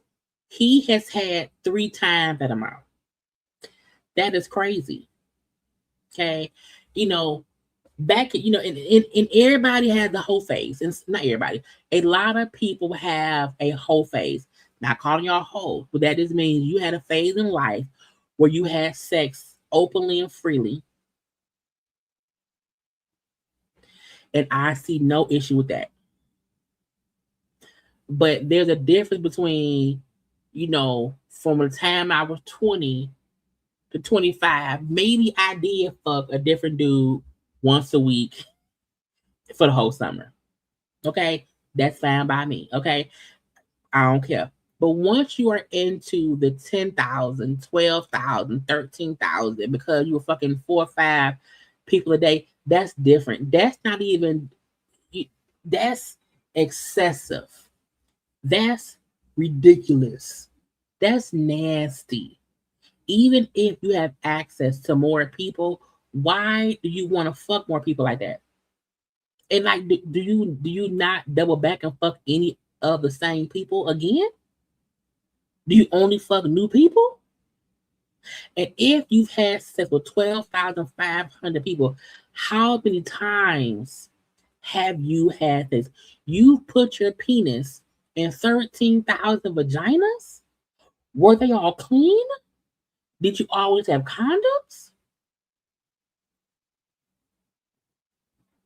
Because to me, the fun part of sex is enjoying it. If you have to fuck 5 to 10 women, you're not even enjoying nothing at that point because it's too much stimulation.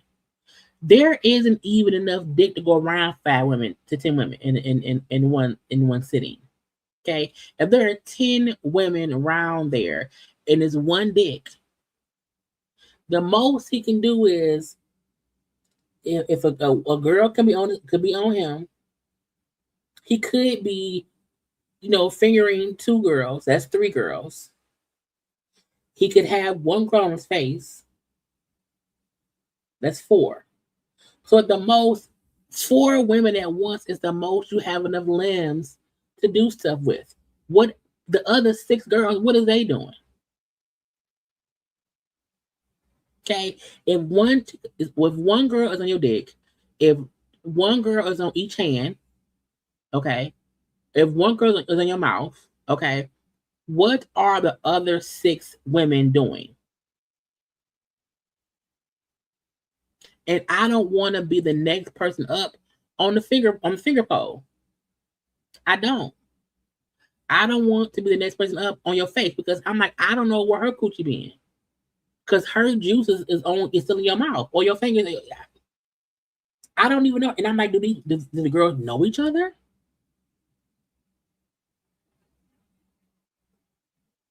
Again, you can have one girl on your penis. You can have one girl on each hand, and if you're playing the piano on their vaginas, okay? You can say, "Hey, girl, you can wrap my face or whatever, or maybe suck a nipple." I don't know. But what if it's up to 10 girls?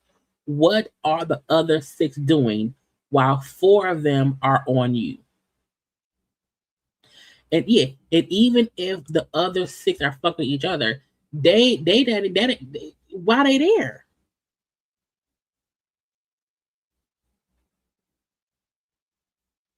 A walking petri dish. I had to do the math. I'm like, wait a minute, let's count everything. Okay, it's a face, it's 2 hands, and a penis. That's it. You only have enough for 4 people. And I don't want to have to eat cooch while waiting for Ranger to finish with 4 of the girls.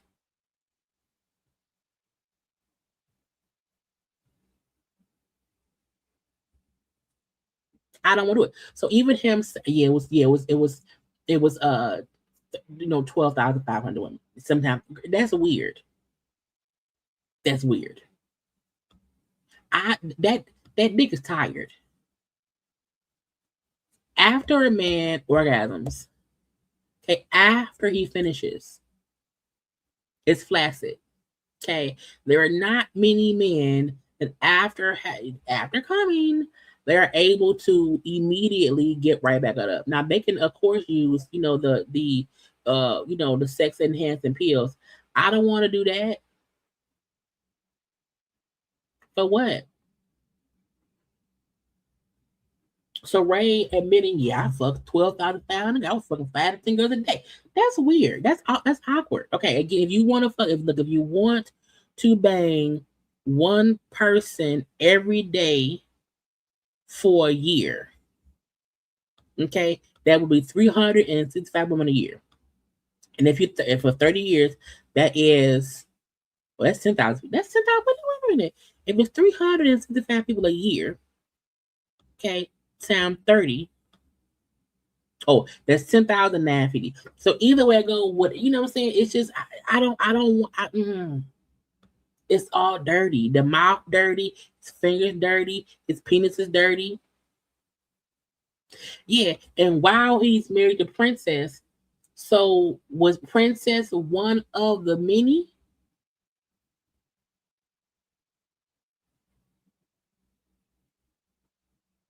Because if you've been married for the past 10 years, you've been actively cheating on your wife with 5 to 10 women a day. Just dirty dick in it. That means Prince pH balance is off because Ray is out here banging every vagina available. Okay, every vagina no, look. I'm not saying it's impossible for a penis to rise to the occasion after coming. That isn't a regular occurrence. Okay, if you banging, if that's a one-on-one session, yes, you can give it a minute, okay, and rise up like the phoenix, okay, strong and all of that. But that's not a typical thing to happen if you fucking 5 to 10 people in that day. So men were out here admitting, y'all fucked 12,005, but we ain't slut shaming him, but we're gonna try to slut shame man because she maybe fucked 5 niggas in a year privately. Because even if Meg fucked the baby, Tory, and one other nigga. So what? I'm single. I can fuck who I want to fuck. But a man who's saying I was fucking 5 to 10 women a day. Oh, y'all don't want to slut shame him. Oh, that's just what men do. No, that's nasty. And your dick dirty. Okay? You're nasty and your dick is dirty. And I don't like it. Little nasty. Anyway, we not slut shaming. We gonna slut shame every time a man come out and say he fucked 18,500 women. Slut shame him. Call him Dirty Dickler. Ray J name is Dirty Dickler. Okay, dirty dick. The last child ever.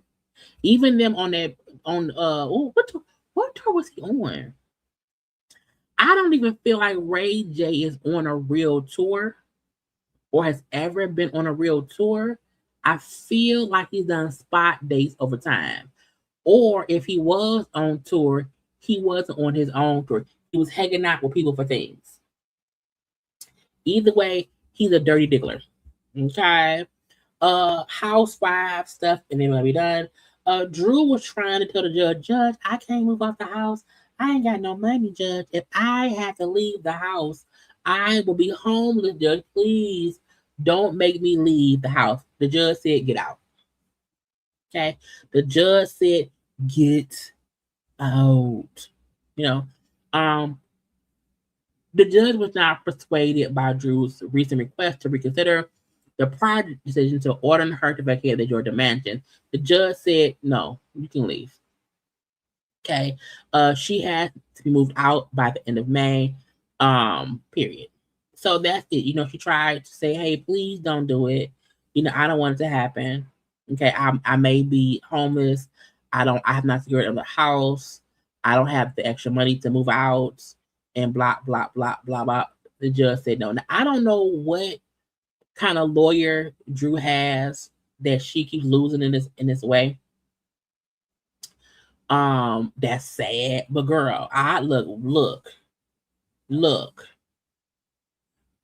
Once you beefing with your landlord, your husband, or whatever, and y'all are divorcing, as a woman, I'm already thinking, what if I have to leave? I'm going to at least be looking at houses to rent in case I have to escape.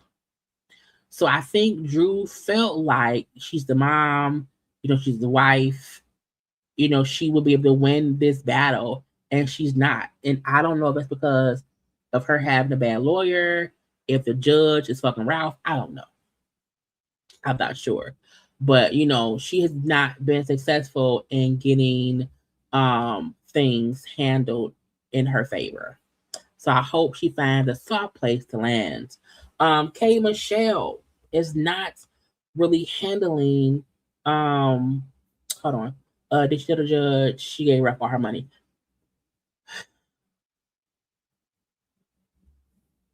Probably.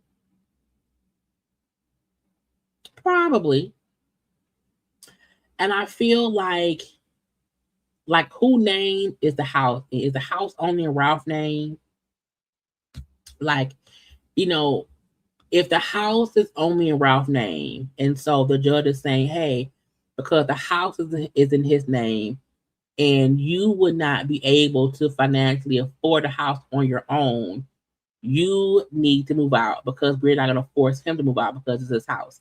I can get that being the reason why they're having Drew leave, but I also question if we married and we got this house as a married couple, why ain't my name on nothing?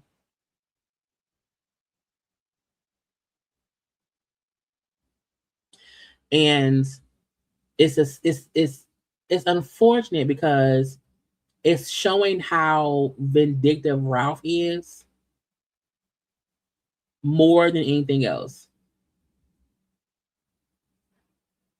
So that's the sad part. Okay. I hope she lands on her feet, and I hope if Ralph has been vindictive in this, I hope he gets was coming to him 10 times over. You know, but Drew, you need to move on. And sometimes I was watching Rachel Lindsay, because you know she does a podcast with Van, and I was listening to their podcast at one point, and she was on something. Rachel was the black bachelorette. She got rid of that man. They got divorced, and then divorced. The man won like money or whatever. And Rachel said, while divorced, I was very angry and upset because of what he was getting, but I had to let that go because I had to move on. I was even listening to Sherry Shepherd discuss her first marriage and how when she found out her husband was cheating on her and had like 2 kids with some lady or whatever, and how pissed off she was at the end of that first marriage, and how her parents, I think one of her parents was like, "Girl, you're being bitter." And her point was, "But I'm upset. I'm upset at what he did to me. And so, yes, I'm always, da, da, da, da, da, da." And they say, "Yeah, but it's not helping you." And I think sometimes we as women, we are hurt and we are upset and we want to vent and rage against the nigga who did it. But we also have to realize when letting go helps us more than hinder us. And I think Drew has been holding on to winning this divorce. You know what I'm saying? And I think her holding on to winning this divorce is not helping her win in life. And if that involves you having to move to a smaller place, having to restart your life as we as women have to do, I think that would have been a more relatable story that could have played out versus Ralph is a horrible person. Look how bad he is. We know how bad Ralph. We knew how bad Ralph was season 1. We knew how bad Ralph was. We saw it coming because of how he was. And now that's all playing out for us now. So I think Drew wants to prove a point to where look how vindictive and assholey he is. And because she's holding on to that, winning the divorce, she's losing. She should have already been planning to move somewhere else. Just in case. She should have already been looking to make sure to have assistance to help with the kids because she has to work.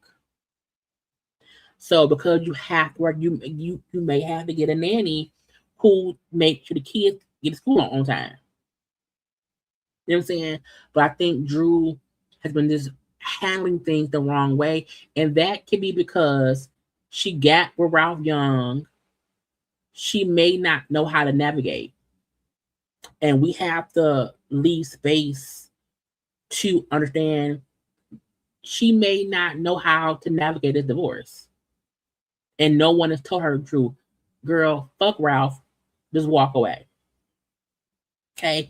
Walk away. And I think Drew was gullible enough to believe Ralph would be this great husband. And he made her think she could depend on him. And we're now seeing he ain't shit.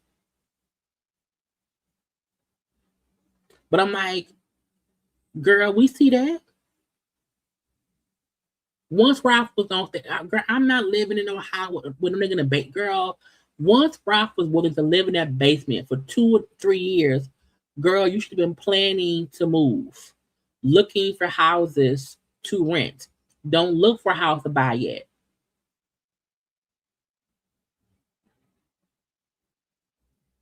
I think her thought process was the judge will see things my way. The people will see how bad Ralph is and I'll win. And it's not that she's losing in the court of public opinion because we know how Ralph is, but he's helping the narrative be that Drew isn't good either. And that's what part I don't like. She's looking like the bad mom, the poor wife with no money, and that's not even true. So I'm hoping she'll wake the fuck up, girl. Just saying. K Michelle. So K Michelle, as we know, is on her first season of Housewives of Atlanta. Child, not me saying we're gonna have a quick show. Be 3 hours in. I'd be like, we ain't got much to go over, and we fucking here 2 hours and 40 minutes. Yeah, Ralph has been planning this divorce for a while. He may not have been planning the divorce in the aspect of leaving Drew. However, Ralph put stuff in place to where when the divorce was happening, he knew he would be in a better position. Because he's a maniac like that. But K Michelle. K Michelle, of course, is in her first season of Housewives of Atlanta. And even though K Michelle was on Love and Hip Hop, even though she was on a season of the marriage boot camp show, even though she had her own little show on Binge One, K Michelle is not prepared for the Bravo housewife fan base, their opinions, their responses to scenes.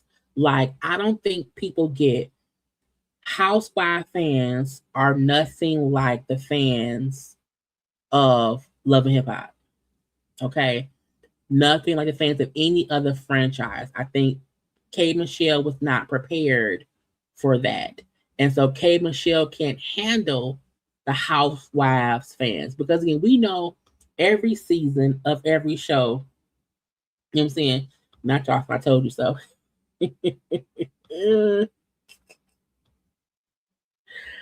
But I appreciate y'all who come and y'all listen to me for 3 hours, even though I'm so tired, I gotta go to bed. We got K Michelle and a quick Porsha thing.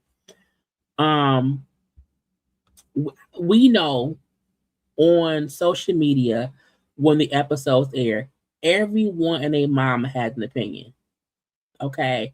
The one thing I respect about Giselle, punk ass Bryant on Potomac, is she has said verbatim for years, she don't read the comments. She's not responding to the comments on social media. Giselle has said, like, I don't get paid for that. So that's smart because that just prevents any back and forth. Whereas you have someone like a Candace from Potomac who would be reading responses and going back and forth with it. However, K Michelle's responses to people, girl, what are you doing? So someone said, and there's that Love and Hip Hop flavor I just knew you would bring Kenya right back. Okay. So K Michelle response saying, shut the fuck up. I'm literally so annoyed and sick of all y'all asses. Okay. Sit around and talk all day. I'm done with the shenanigans. I'm not an OG. I don't give a fuck. I am K Michelle. I will speak as I want, tweet as I want, and marry who the fuck I want. I've been through hell with this man. None of y'all can validate what we are. I said what I said. And I'm like, hey, you have to learn to ignore people on social media. You can't care. You can't care. She also says that's supposed to be an insult because that one's played out too. Also, that show gave me an opportunity and I'll always respect it. Funny how y'all racist towards your own people. You can cut this shit over with me. Through every mean attacking tweet you send, I see right through it. With compassion, it's obvious if everyone here, you don't like yourself, or maybe your mother doesn't like you. Not her mama, child. Not her mama. But either way, I love me. It's a part of my story. And I'm like, hey, everyone is not going to agree with your life. A lot of people see you and their husband and they do feel like, what's going on here? Why is K Michelle with this guy? I want K Michelle to put her Twitter. She dated this man for 10 years. They got married out of the blue or whatever. And she's consistently clapping back at people on Twitter based on their comments on the show. And you not gonna be able to handle we only 4 or 5 episodes in. I think it's the season we maybe 4 episodes in. And you trying to clap back at every fan is gonna drive you crazy. Because some people are Twitter trolls who say stuff just to get, a rise out of you. And you trying to defend your marriage to people, I don't get why you would do that. And if you know what you and a husband is, don't engage in the bullshit on Twitter, because it makes you look like you can't handle the critiques that come with being on a Bravo show. It do make you look like the angry Black woman, even though you have every right to defend yourself against whoever and whatever. But I think coming into a housewife show, you have to do one or two things. Either fully ignore the comments on Twitter, because you know it's going to be some bullshit. Okay. Or make a joke out of it all. But I feel like going off and cutting folks out because they have this comparison of you on Love and Hip Hop versus Bravo Housewives, that's a regular comparison. Maybe because Bravo used to not want VH1 people on the show. And the show is a bit different now with Kate on it. I don't think it's a classless show. I don't think that's what it is. But it's a conversation. You can't say stuff like, well, Rashida and them still over there on VH1 because they ain't shit. So you can't want to talk shit about who's still on VH1, but not expect folk to say they feel like you are more VH1 material. Like it's a catch-22, okay? And I just want Kay to realize, girl, bringing up, oh, y'all racist, your mama don't love you. I'm like, no, what that mean? What does it mean? Like why are we here? So I don't want K Michelle to put a foot in her mouth and then fuck up. Now, Porsha,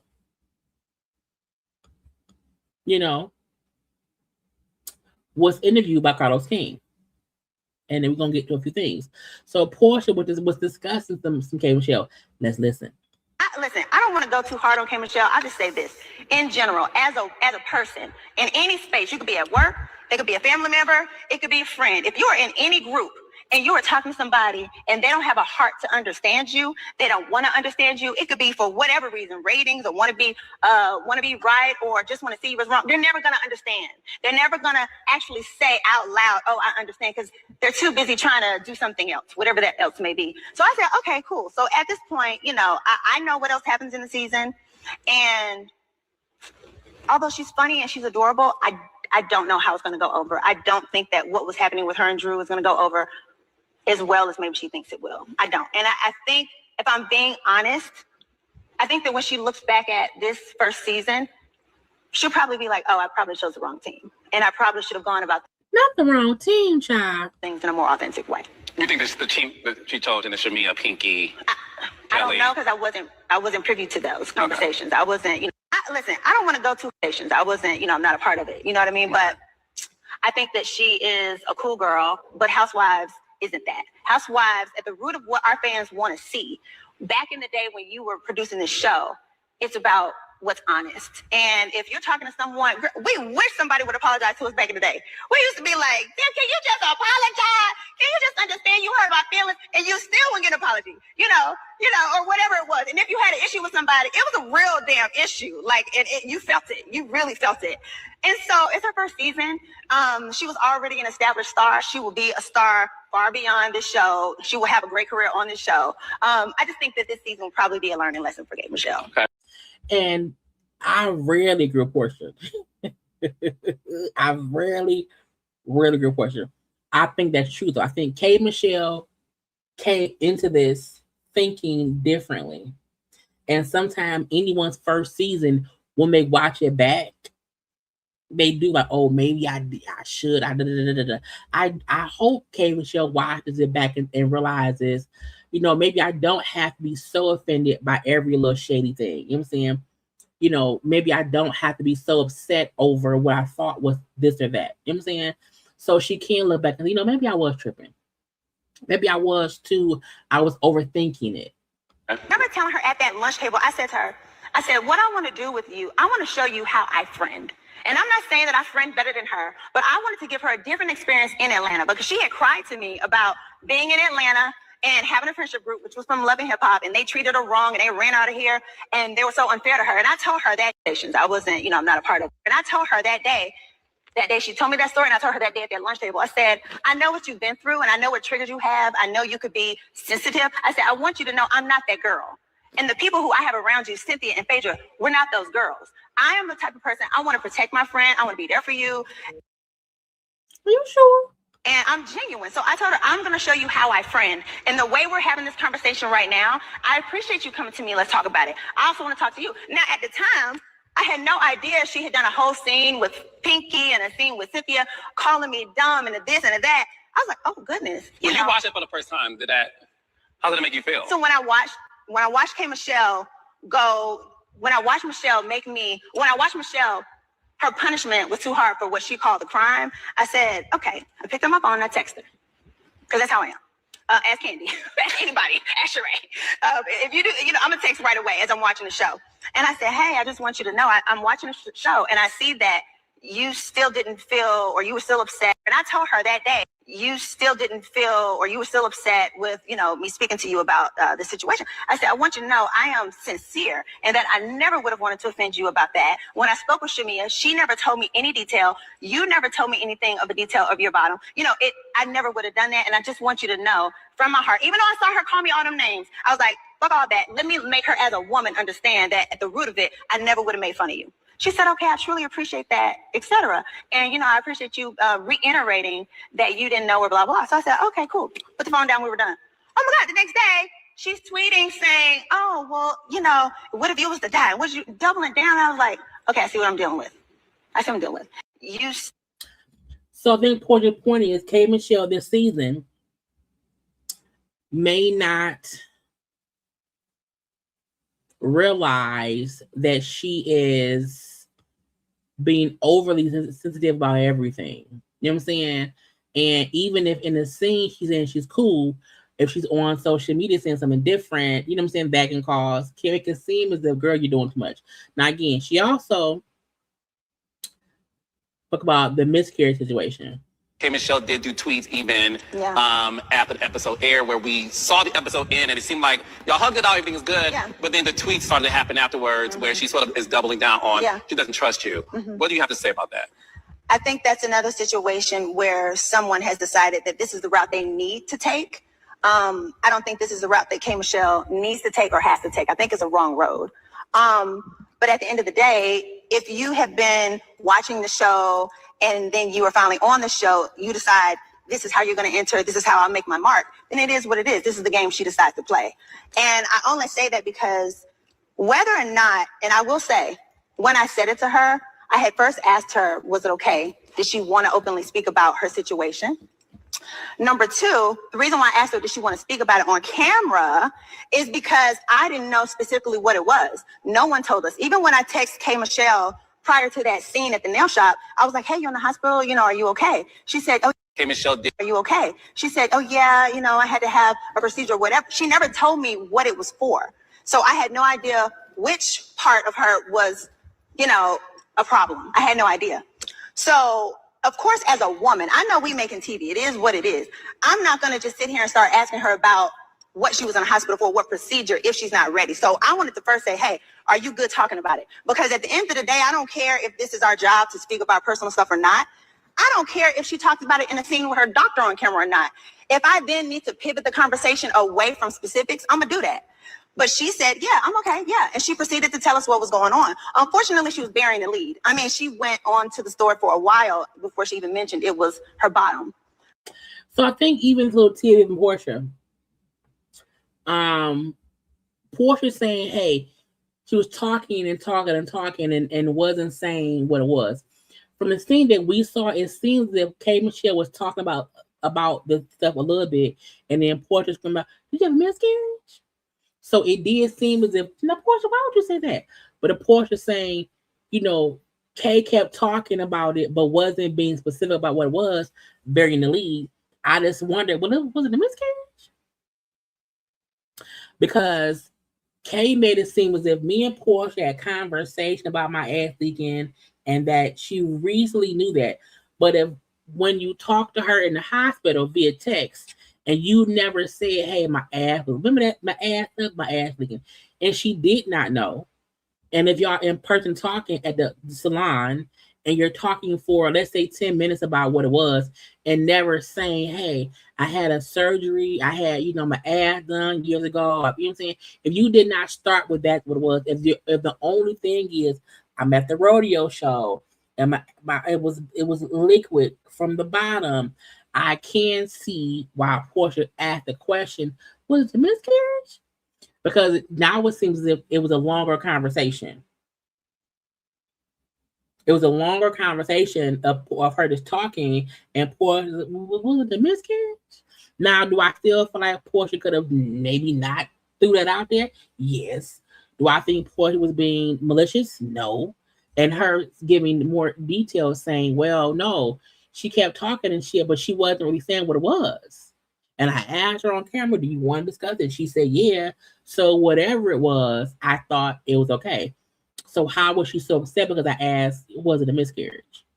During that time, we're standing there. I'm like, what she was describing mirrored what I had been through. You're sitting there in a pool of fluid. Same thing had happened to me prior to having Pilar. Pilar's my rainbow baby. But I had a miscarriage at home by myself, woke up, same thing.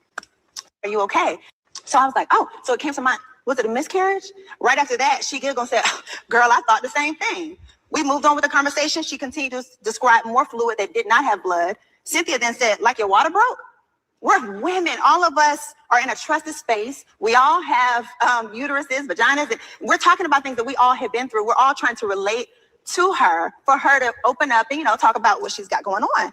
So in that moment, I didn't feel anything. I didn't, think that anything had offended her. It wasn't until I met with her at the lunch table and she was like, what's when you said miscarriage? I was taken back, like, oh my God, how could you think that I would, try to offend you or, call you out or even, oh my God, make fun of you about a miscarriage? And I could have gone on like, well, how could you think? But I said, you know what? Respect how she feels. Whether she thinks I meant it, whether I did not mean it, whatever my intentions were, this is how she feels. So in that moment, I said to her, I apologize. I want to say Porscha's titties are too big. Porscha's new titties are too big. Get my excuse of, I have been through before, because none of that fucking matters. If you genuinely, so I was like, so it came, whatever my intentions were, this is how she feels. So in that moment, I said to her, I apologize. Forget my excuse of, I have been through before, because none of that fucking matters. If you genuinely feel like what I said offended you, okay, I hear you. And I'll never do that again. I'll be careful and make sure that I temper or wait till you go ahead and say what was going on.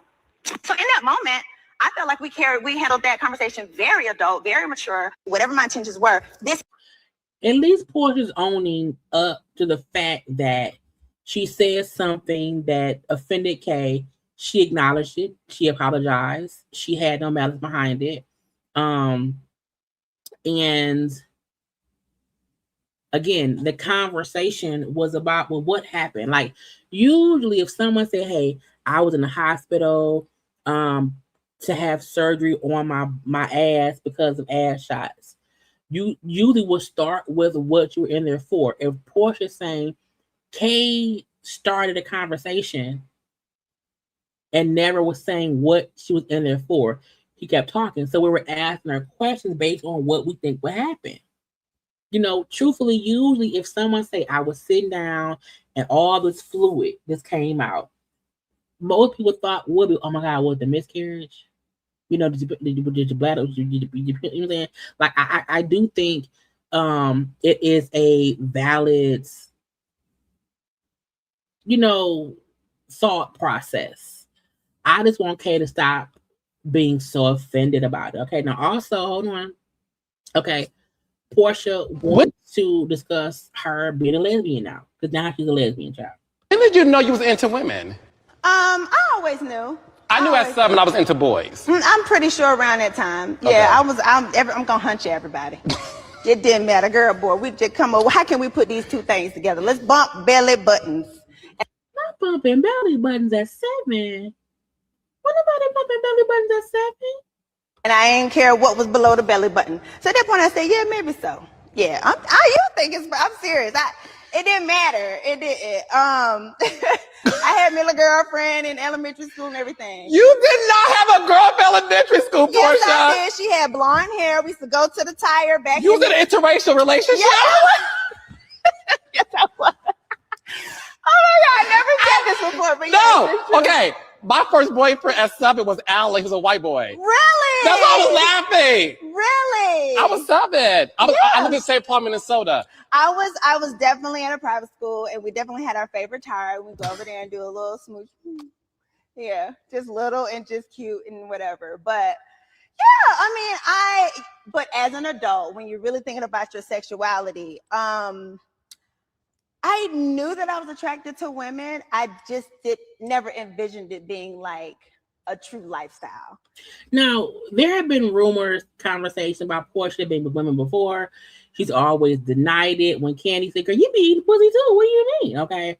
She would deny it. You know, there was also video of Porsha back when she was preaching in the past, the lesbians, the bisexual, you know what I'm saying? She was preaching against homosexuality. So again, for Porsha to now say, well, I was hunting girls back when I was a kid. I've been hunting on coochies. I've been belly button touching, okay?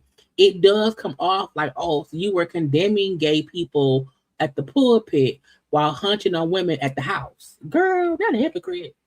And I think that with what came with my last divorce came me honestly saying, what do I want from my life? Where could my heart lead me? If I were to ever be in another relationship, how can I do that as authentic as I can? What does that look like? Vagina. I want some vagina. And so as I dated Mike and as I dated Patrice, I said, you know what? I'm going to go with the energy that feels the best to me. I'm going to go where the energy and the love feels like home. No one believes her and that bald-headed man named Mike was actually dating. There was no actual chemistry between them two. So a lot of folks feel like, did she use Mike as a reason to fuck the coochie? Because if you're dating two different people, but if people feel like the guy you were messing with, it wasn't even real, of course the vagina is where you're gonna lean to. Or you're gonna be a lesbian, that's fine. And I found that with her. I just found it with her. And I said, you know what? I'm going to do just like I do any other relationship. I'm going to walk bold in this. And it ended up being like the biggest coming out story ever. But to me, it felt natural because I was doing something that was true to me. It didn't feel like, oh my God, now Porsha's dating a woman.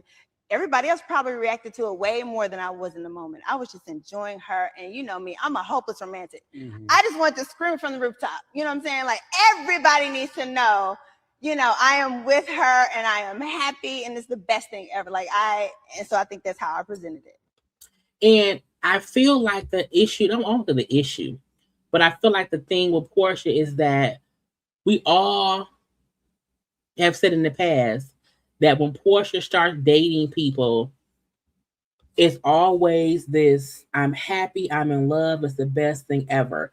So because it's repetitive. So I don't think there was this big reaction to her coming out with Sway, the girl. I think folks said, oh, you gay now? Okay, we've been knowing You have dibbled and dabbled. So I don't think it was even this whole coming out thing, because there have been rumors over the years. But I think the whole I'm a love out loud is fine. But I'm like, you know, you do that with every relationship. I think that may have been why folks questioned it. Because it's no different than how you came out with Dennis, how you came out with Simon, you know, how you came out with your ex-husband, what's the man name? Cordell. You know, when she's dating anyone, she comes off like this is the best thing ever. The best relationship. I'm so happy. And that's great. That's great. But I don't feel like it was this big coming out surprise at all. I think her admitting that she's like girls when she was little and was humping on girls when she was little, that may be like, oh, was you? Because the pulpit Porsha was out there saying, you with the lesbians. You know what I'm saying? That was a bit different and whatnot. But again, if she's happy, fine. Do we hope it lasts forever? I hope it lasts forever and ever in the day. So, child, we shall see. But anyway, y'all, that's it. That's it. That's all I got. That's all I got, y'all. Oh. How did we get for 3 hours? How did we get here? Nobody's supposed to be here. I've tried that love thing for the last time. My sleep says no. You're not supposed to. Stop. Anyway, make sure that y'all, I appreciate y'all for being here. Okay. Please make sure to like the video, you know, comment in the comment section, subscribe and share it and all those things. Okay. I can probably guarantee y'all I will not be live tomorrow. Okay. Unless it's because I had to scrape to get together these topics. Okay. And I was able to get y'all a 3-hour show, and I appreciate all y'all being here and whatnot. Y'all know we was also live on Monday. You know, go watch that. If you have not already watch that video, we were live on Sunday. Go watch that too. Okay. So, you know, tomorrow, today, because it's after midnight. It's 12:30. Okay. And I be trying to not be, the reason I be trying to not be live for that long, because it's 12:30 at night, y'all. It's 12:30. And I got work in the morning. And I got a long day. Okay. But again, thank y'all for being here. Love y'all. Again, if I'm live tomorrow, it will be at 9:15. Look on my channel around 4 p.m. If that I'm gonna put it up around that time. Okay, come on around here 9:15 and see. Because who knows? Maybe tomorrow a whole bunch should happen. Okay, and then I have to have a whole conversation. Okay, we shall see. Matter of fact, you know what? Yep, I'm gonna be live tomorrow. Yep, I'm gonna just say yes, I'll be live. I don't know what we're gonna discuss, and maybe tomorrow's show can be just an hour. Maybe. I don't know. Anyway, I appreciate y'all. I love y'all. I'm going to bed. Okay, until next time, I gotta go. Bye.